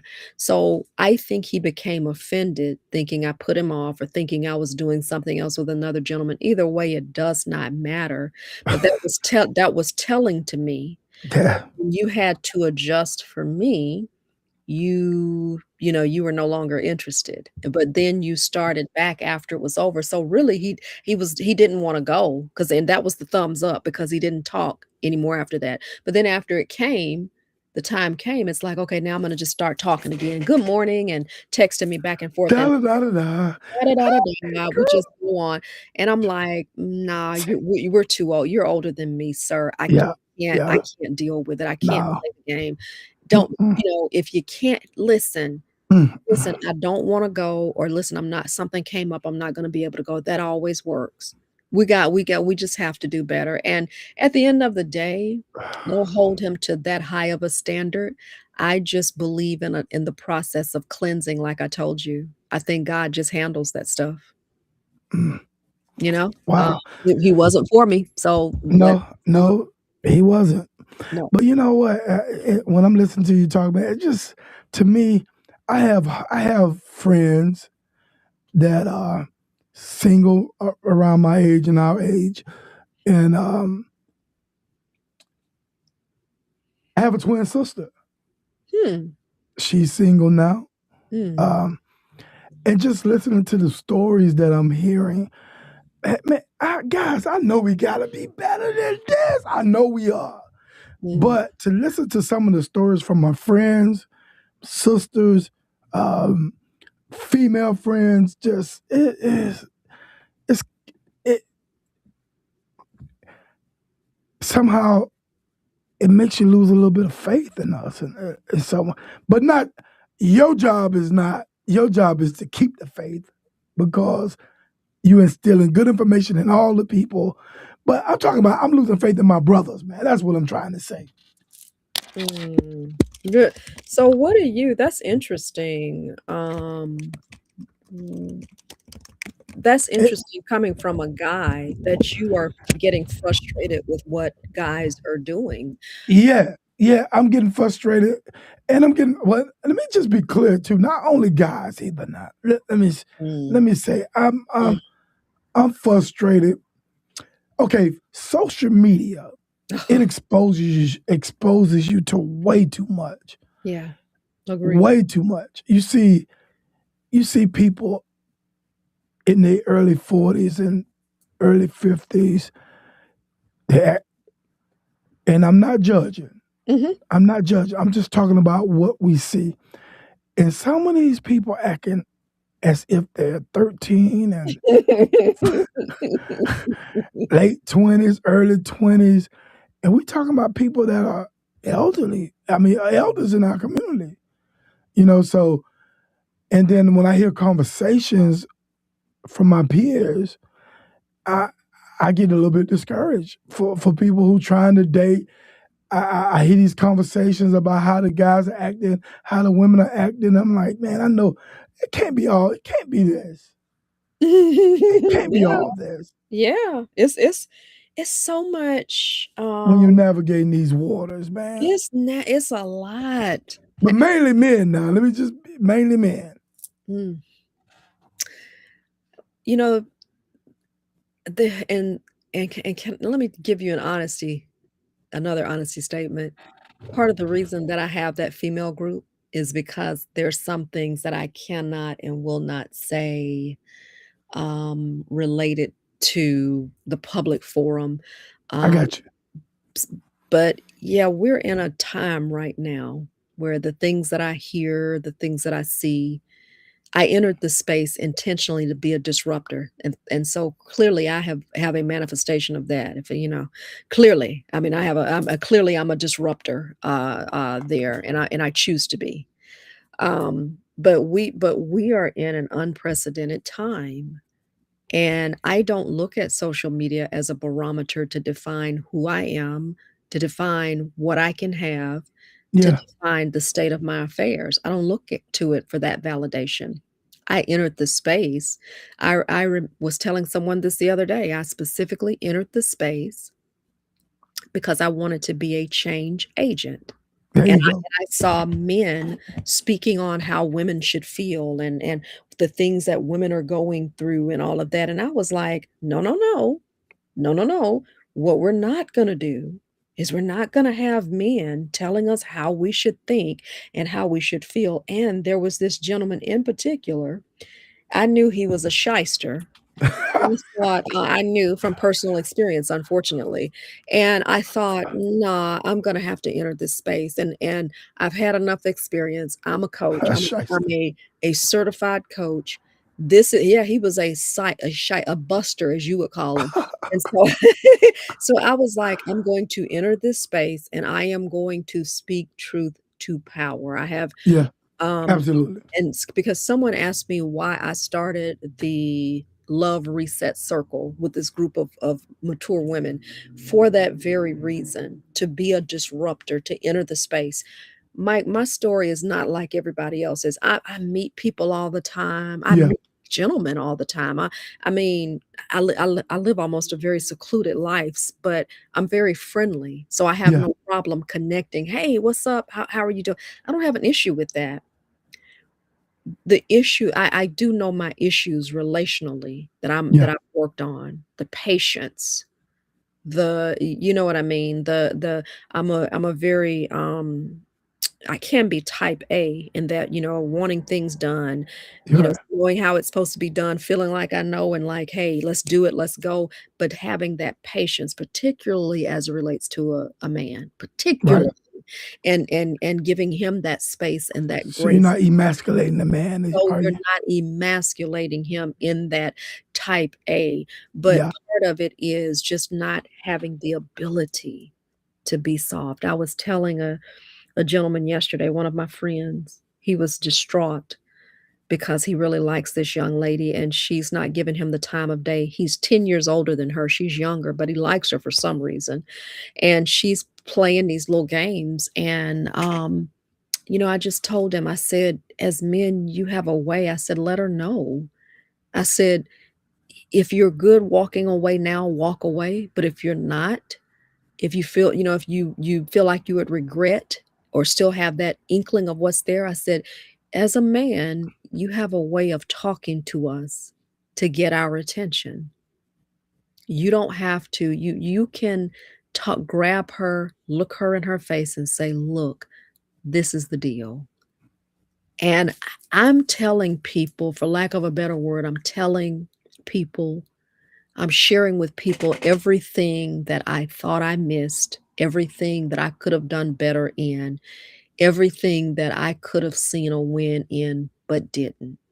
So Yeah. my job right now is to share. I said she's young, friend. She may not know. She may be very immature just because, she Yeah.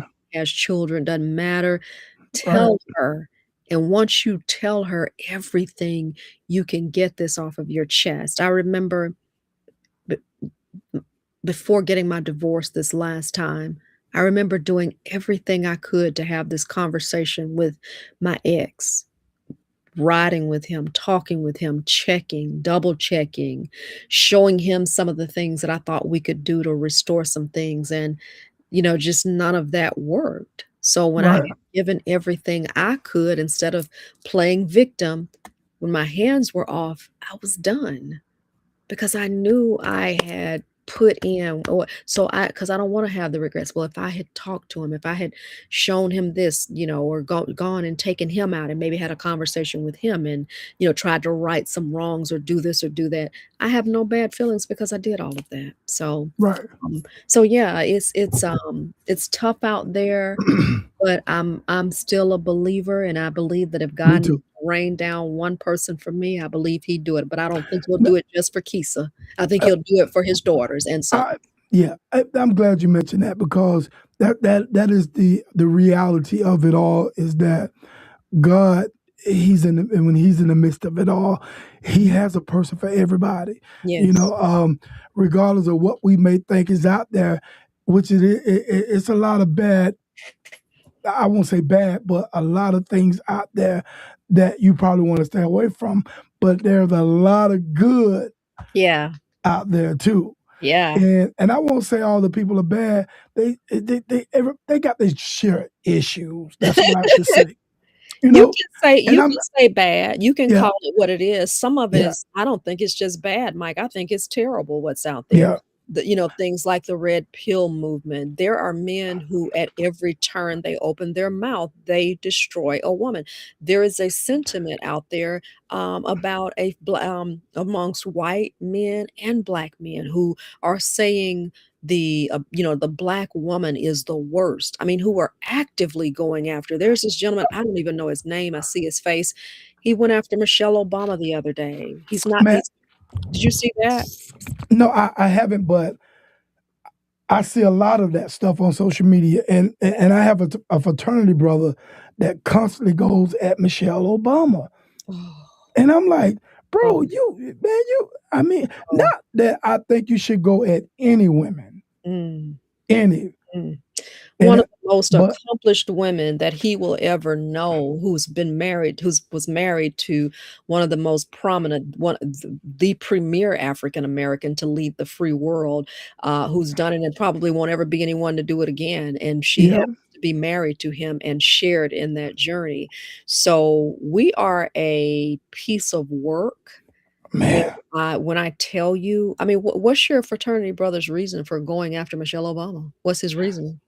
Well, he's a um, Republican, Ooh, but ooh. that that's the only reason I can come to uh, grips with, and that is the stupidest reason that you can go after anyone. Who cares about, in this sense, a party? Why are you disrespecting this lady? Not only that he goes off on her, he find his way to degrade other black women as well. And I tell him, Is he married to a black woman? no, he's not. He's not married at all at this point. But the way I see this is a form of hatred. Mhm. Maybe some bad experiences with black women. But bro, and I always tell him, man, you putting down this lady only to be accepted by Mhm. Caucasian folks. Mhm. Are you dating a white woman? Or I mean, ain't nothing wrong with dating who you want to date. I'm not, but why would you put down this lady to be accepted by other folks. People can like you for who you are. They can't do that. People can actually like you for the person that you present, not the person that, just like other people, looking for acceptance from another group of people. So this is how ridiculous this is. Very. Have a African American man who came from an African American woman, mind you, who was raised likely by African American women and has aunts and uncles, may have sisters. So what in that you're looking at that you would take your collective experience from that and choose a part of you that has a hatred, that has a dislike for this African American woman who you is a parallel to your mother, who is a parallel to your sister. So I Yeah. would be so curious to see or to know what happened in his childhood or whatever that allows him to spew this hate for another brown skinned woman, number one. Yes. Crazy thing number 2 about it is that we have a president whose wife has a very storied, very controversial, and downright promiscuous past.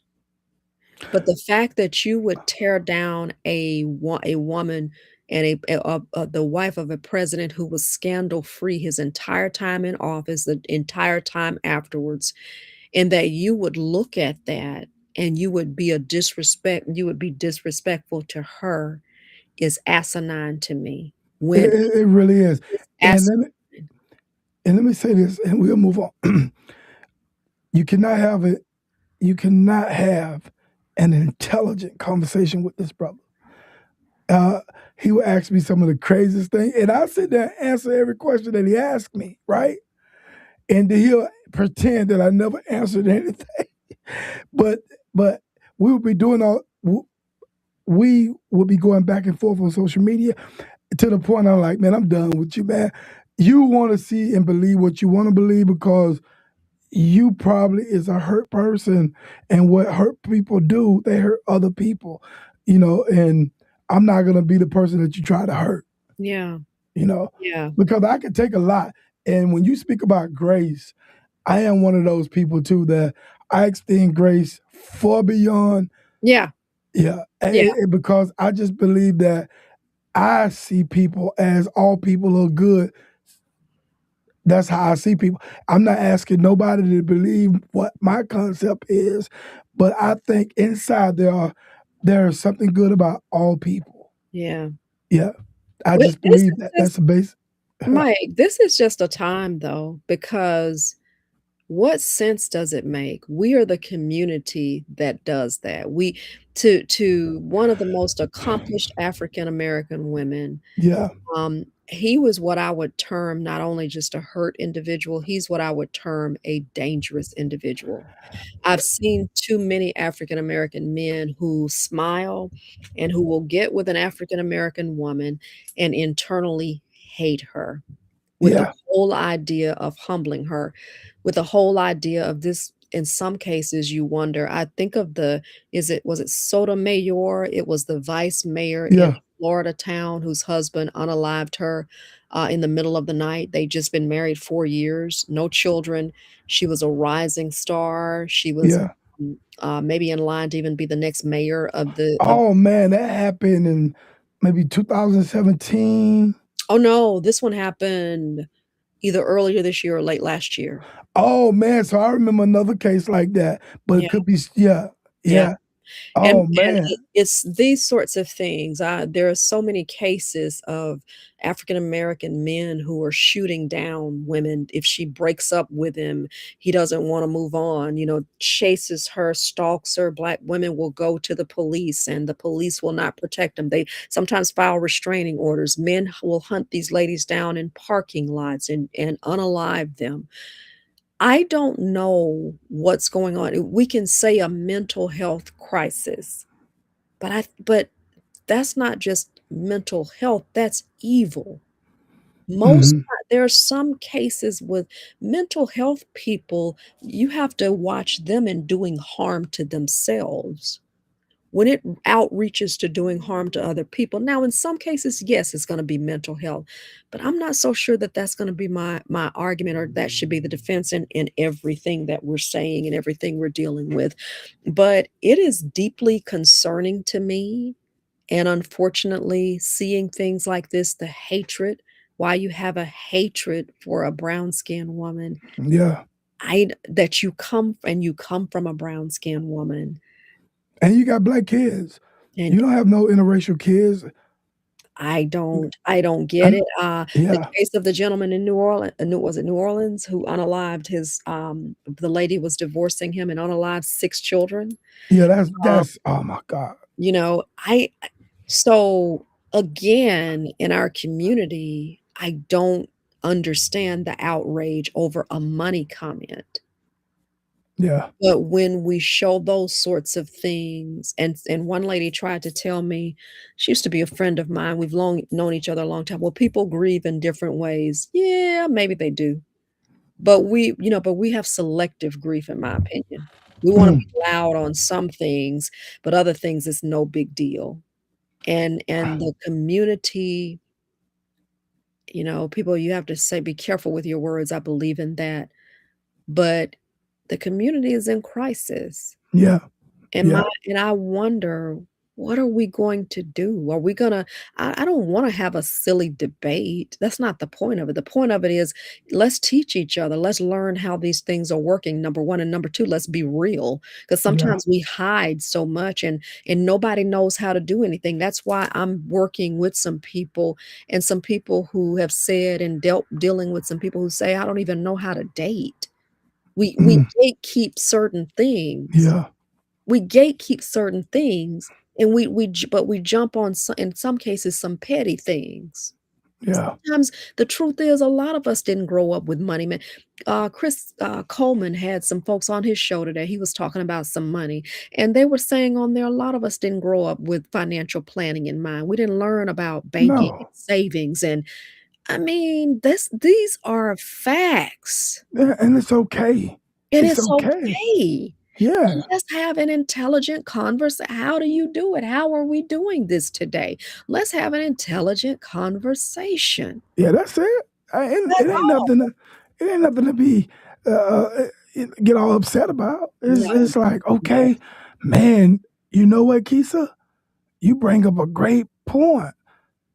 We paying these bills the best way we can, but you know, that's what I'm doing right now, girl. I'm paying these bills the best way I can. We robbing Peter to play Paul, you know. Yeah, but when we get honest, though, we get free. When we Yeah, get honest, we get free, yeah, and in true fashion, everybody, I certainly have the supporters. I had people get in my inbox and say, "Wow, are people really in an uproar about that when we know money is one of the top issues, that one of them, that people get a divorce? yeah, Are they really in our?" Yeah, they are. And as and this is something that I lived. I lived with a gentleman who, and that's why we're not together today, who had no wisdom related to finances. And that's yeah, okay, but wanted yeah, to come and stand in a position to lord over my finances. yeah. That where do they do that? Where they do that at, huh? Where they do that at? God, I'm looking at all these, and, sometimes you just say, "Okay, Lord, let's just kinda work with this." In a minute, though, I'm gonna be like, "God, you gotta help me, because we can't, if I see the train going off the track."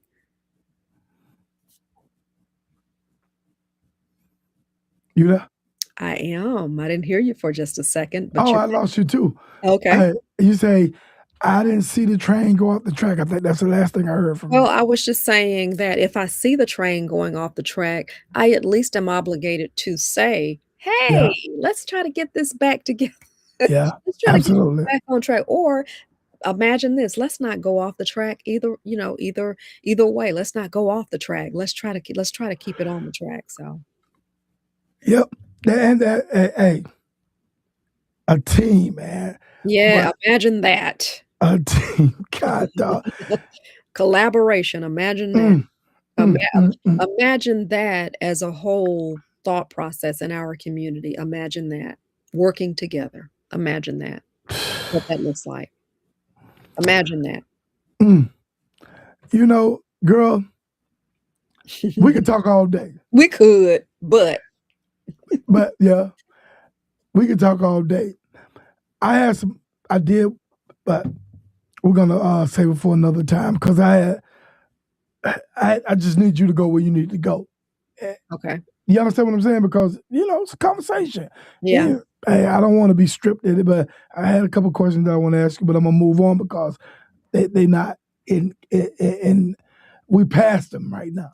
Okay. Yeah. Okay. But let's close it out. But I want to ask you a couple fun questions before I let you go. Okay. If that's okay with you. Yeah.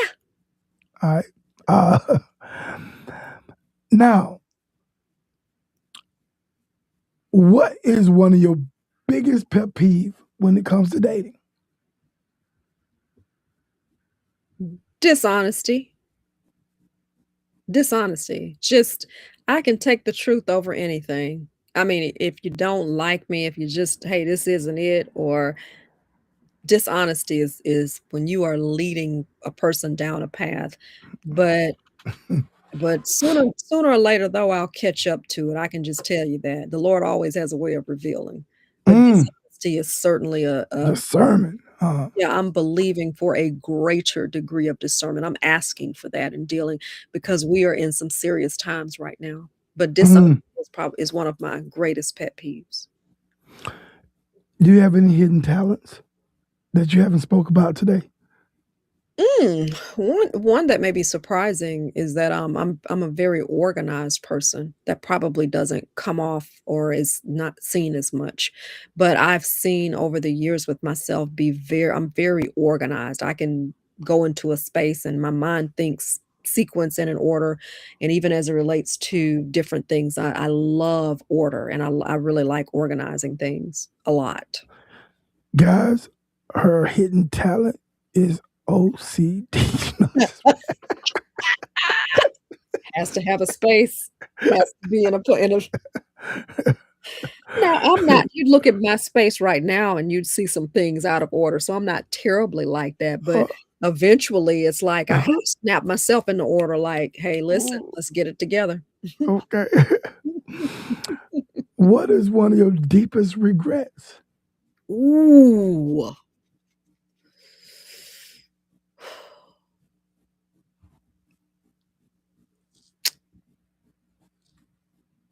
Feeling like I was there for everybody else and I lost a brother in 2002 and I didn't feel that I was there for him because I had so many different areas of life hitting me so hard at the time. I'm sorry to hear that. Thank you. Yeah. That's probably one of the tougher ones. All this other stuff is relative. Yeah. The second would be not understanding gentlemen who really loved me and not building a life and a legacy with a family in mind because I was so distracted or so busy building a career or felt so obligated to family that I really neglected myself. So that's really a 2 for 1. So when you hear that and you understand that about me, you know that I have 0 time for games. I'm over people. I'm 54. I'm not 24. I'm 54. Yeah, absolutely. So I have 0 time for games. Yeah, I learned that in the first 2 minutes of conversation. Stop. Stop. Go on now. I ain't got no time for these games you trying to play. Well, I'm curious. Do I come off as that type of person? You talking to me? Not bad, but not bad. Yeah. And I don't think you come off as somebody like I ain't got time for games. But also in this conversation, I can see that you ain't got time for games, but you don't take yourself too serious either. No, I don't. No. You can laugh, you can have a good time, but business is business. Yes, sir. Yes, sir. Yes, sir. Yes, sir. And we got a friend in common too, Alvin Garrett. Alvin Garrett, Yeah, yeah, Alvin yeah. Garrett, Alvin He been on Mississippi. the show a couple times. Yeah. Yeah, he been on the show a couple Alvin is the times, friend. and sometimes we just bring him on just to talk. Yeah, yeah. Yeah, That's my friend. I mean, a true friend. yeah. Alvin, I my mean, a friend. yeah, that's my guy. I talk to him Yeah, a lot. Yeah, yeah, not more. I should talk to him more though, because when we talk, man, when we do catch up, it's like we catch up. You know what I mean? Yeah, yeah. but good dude, man. Good dude. Yeah, He is a good dude. Good. yeah, Keeping it real because goodness gracious, you've graced stages with so many people, and I really believe he's a Birmingham gem. He Oh, loves people here. He doesn't forget where he's come from. That is unique. I mean, there are yeah. people here who have not even graced the stages and places that he has, and they think that they're, all that in 5 bags of chips. Come on now. Yes, He has certainly been in these spaces and is a big deal and remains touchable. That ain't an easy thing to do.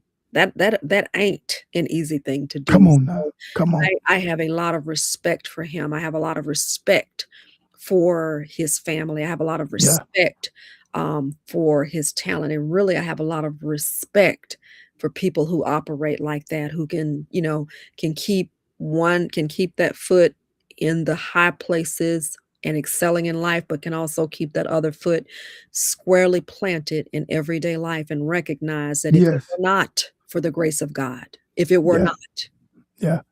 He is a star in my opinion.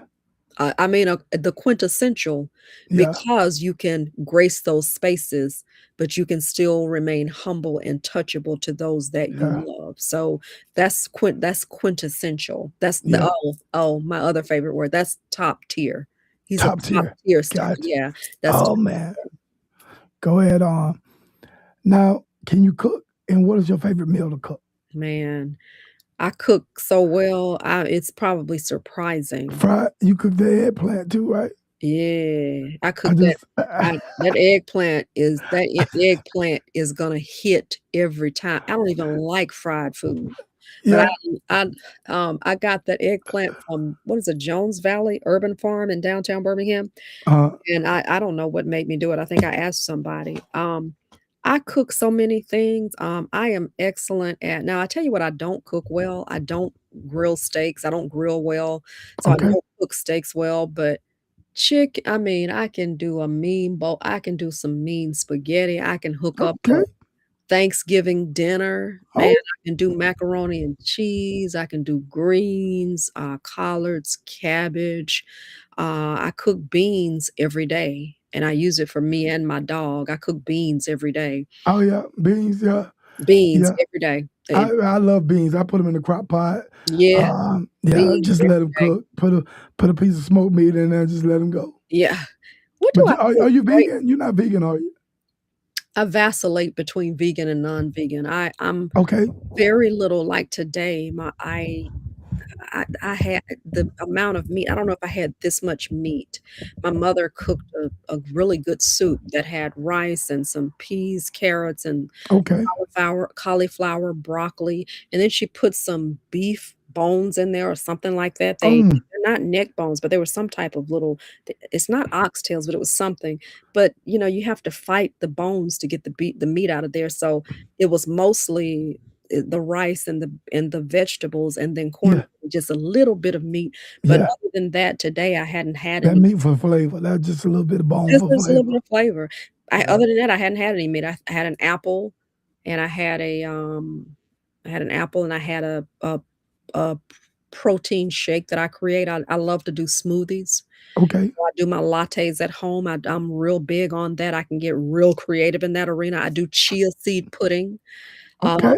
I do a great omelet. I do a bomb.com omelet, Ah, omelet. meat or meatless. Okay. So I'm extremely creative. I do sweet potato brownies. That sounds good. I do, an avocado chocolate mousse made of avocado and, chocolate or cacao and cocoa and do some a little sweetener and avocado delish. So and Okay, my big thing right now you are lattes. I do a lot of lattes, a lot of, okay, you dabble and dab a little bit, I try to do to do. natural stuff. I do a lot of And natural. mom's still in the kitchen, huh? Oh, Whooping up that yeah. stuff, whooping up that thing like a stir fry, huh? Listen, mama does good soups and she does good Is greens. she local? She is, yes. She's in Birmingham? She's in Birmingham. All right, mama. It has Okay. been for years. Yeah, my brother came up here too, so my immediate family, Is is up kind of here. here hanging out with you, huh? Yeah, Or y'all all absolutely. hanging out together?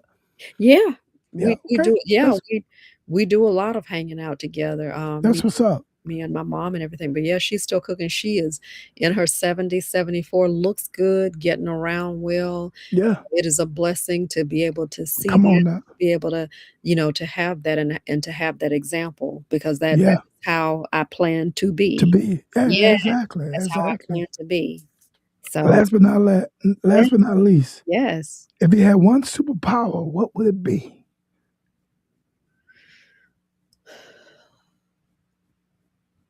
love, Love. love. Wow. I genuinely have a love for people, even those who don't care for me. I can love you and move on. My ex-husbands, I have no loss of love for them. Just Oh, know we're not supposed to be married, and that chapter's yeah. open, but I don't have any hate. I don't put any hate mail out on them. I don't, Yeah. you know what I'm saying? They don't, I mean, I don't even mention their names, so people would have to Yeah. dig up and understand who they were. Yeah. So I would say Yeah. my superpower is love, and that Yeah. ability to walk in love with you regardless. Yeah. And I do it from an obedience standpoint to God as opposed to myself, because in and of myself, I could be frustrated with people. I could get very tired of people, but out of obedience to Him, because I want something greater from Him that He can give me and that He promises me. So that would be my superpower, to stand flat-footed and to love you regardless, Mm.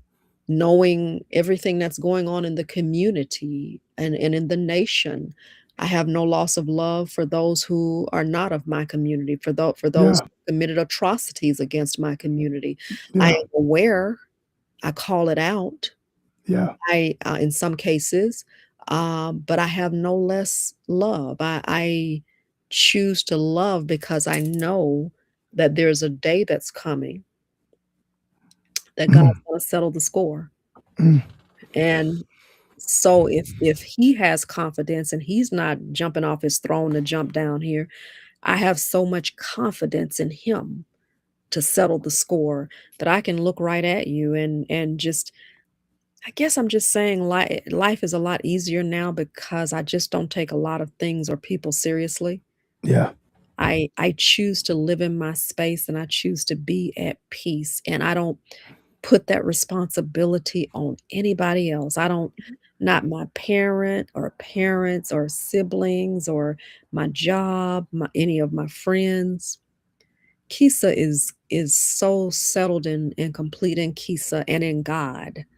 And I'm not rushing anything. I acknowledge what I've done. I acknowledge the mistakes that I've made in rushing to get married in the past for my selfish reasons. I'm not rushing a thing. I'm not delaying it either. I'm very vocal with God. If, okay, whatever I'm doing to hinder, come on, let's work on it. And he's worked and working on me on some things, and I know he is. But I'm good right now. I'm good. I'm not, I don't ever, because what did you say about me? I don't, it's always, I'm always working on something. So I don't ever Yeah. settle, but I'm good at this space that I am. I certainly don't have Absolutely. what I want, but I'm at peace with me. And I own it all, Mike. That's it. I That's own it. it all. Mistakes, That's success, yeah. Being misses. accountable is half the battle. Shit. It's not Yeah. easy though. I'm gonna tell No. you, it's not easy. No. It ain't. But it's growth. Mm, It's maturity, mm. and it is a avenue is to get to the next chapter. You know what I mean? Mm. You know, without if you can't be any of those things, you cannot go anywhere. Mm. Be stagnant, stuck, but you're vulnerable and you're allowing yourself to not be. Yeah. So accountability can only open doors. Yep. Being accountable, understanding where you want to go. Yeah. Well, man, it's been a pleasure. This has It been has. Hey, we had fun. fun. Yeah, Yeah. I knew we would, and it's been very insightful. Thank you. I really appreciate you You're for welcome. coming on. You know, taking time out your busy schedule to come on here, man. I appreciate that. You're so welcome. You're so I welcome. really, I count it an honor that anybody would wanna know about you, you know? I count it yeah. an honor. So I really thank you for the time and to help me kind of explore some things even with me, you know? Well, that's what we do, man. Iron sharpens iron. You Yeah. know, and I'm just glad that you had the time to come on here for me to learn more about you and to follow your journey, to Mm. be a part of your journey in a way I can help. Um, and before I end, I would like for you to tell people one more time about, Oh, you know, you know, throw it out there one more time, and also let people know how to connect with you on social media. Now, yeah. believe you, a bunch of people are gonna go back and watch this. Yeah, yeah, Thank you for the opportunity. Yeah, we are right smack in the middle of a powerful cohort, the Love Reset Circle. And just as it's entitled, we are resetting and we are doing so in a circle of women, in a confidential group setting. And you could call it coaching, you could call it whatever. It's really it's a circle in which we are coming in and we're embracing each other. We're embracing our failures. We're embracing our wins. We are embracing the newness of the dating environment right now. There's information about it on my page. yeah, Um, and what I would say, you know, you kind of put this out here. What I would say, and you can follow me on any social media channel by typing in my name, Keisa Sharpe. TikTok, Facebook, Instagram, Keisa Sharpe, Twitter, Keisa Sharpe. And but like I said, that is the biggest deal right now. We're going to resume I do a weekly free webinar. We will resume next week. I'm going this weekend on a retreat, a spiritual retreat on the weekend of August the 28th through the 30th. So the first week in September, we will resume our Sunday evenings weekly webinars, which are absolutely free. Follow my page. I'll have all the details on there. On Facebook, I'm Keisa Sharpe, or Keisa Shay Sharpe. Keisa Sharpe or Keisa Shay Sharpe. But if you do Keisa Sharpe, it's going to locate me. And we do a weekly free Sunday webinar each week. I will be doing that um, from here on until I get the release to do that. But it's called the Love Reset and why dating after 45 is your superpower. So we do the webinar in which we introduce people to the concept of understanding that dating after 45 is a strength because you have data now. You have data that you didn't have at 25, that you didn't have at 35, that you didn't have at 45. You have data. Okay. So that's what we do every Sunday. It's absolutely free. But if you want to go ahead and jump into our group coaching, which is held every Thursday night, we have one more session for the month of August. We have 3 sessions in the month of September, and we're coming together and we are relearning how to reset in the game of love, looking at where we have missed it, looking at where we can capitalize on now, and looking at how we navigate in this current dating arena. I know that's a lot. Looking at our past, bringing it now forward to where we are today and how to navigate this dating landscape. And you're doing so in a circle of other women. We're putting practical things in your hand to help you understand how to date. how to come to grips with your past, how to identify your weaknesses, how to identify your strengths. Because here is the promise that Keisa makes.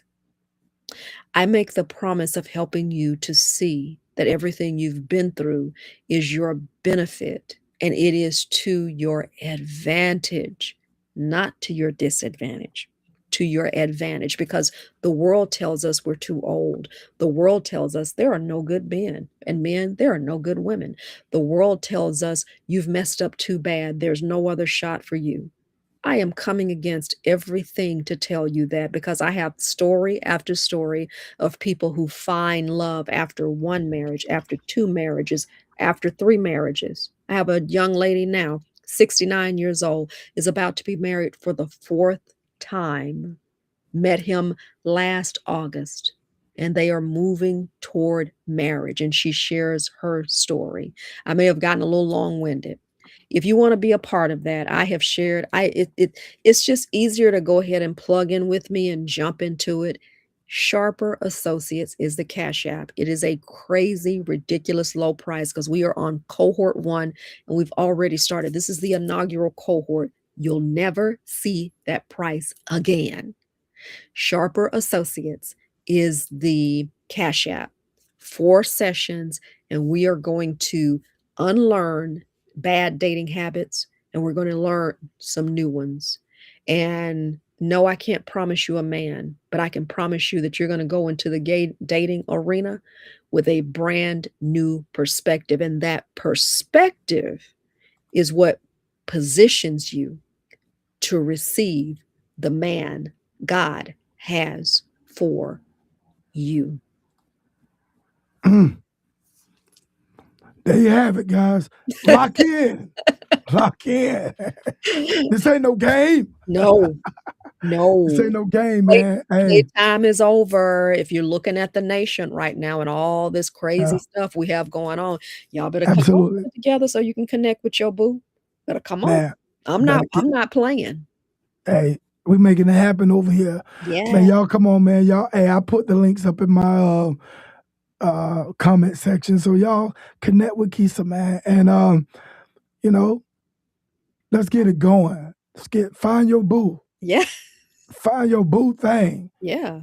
Ain't nothing wrong with that. Yeah. Keisa, man, I'm gonna have you on again. Oh, okay. Yeah. I like it. Let's do it. We have to do it part 2.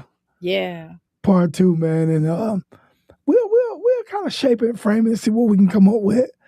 Because we didn't get into a lot of that dating stuff. We just got into a lot of my history. Ooh, yeah. We didn't get into that dating stuff. No, man, but I want to talk, and I did, but we will. Okay, please, we will. Let's. We're gonna come up and let's see what kind of schedule we can come up with, and do it.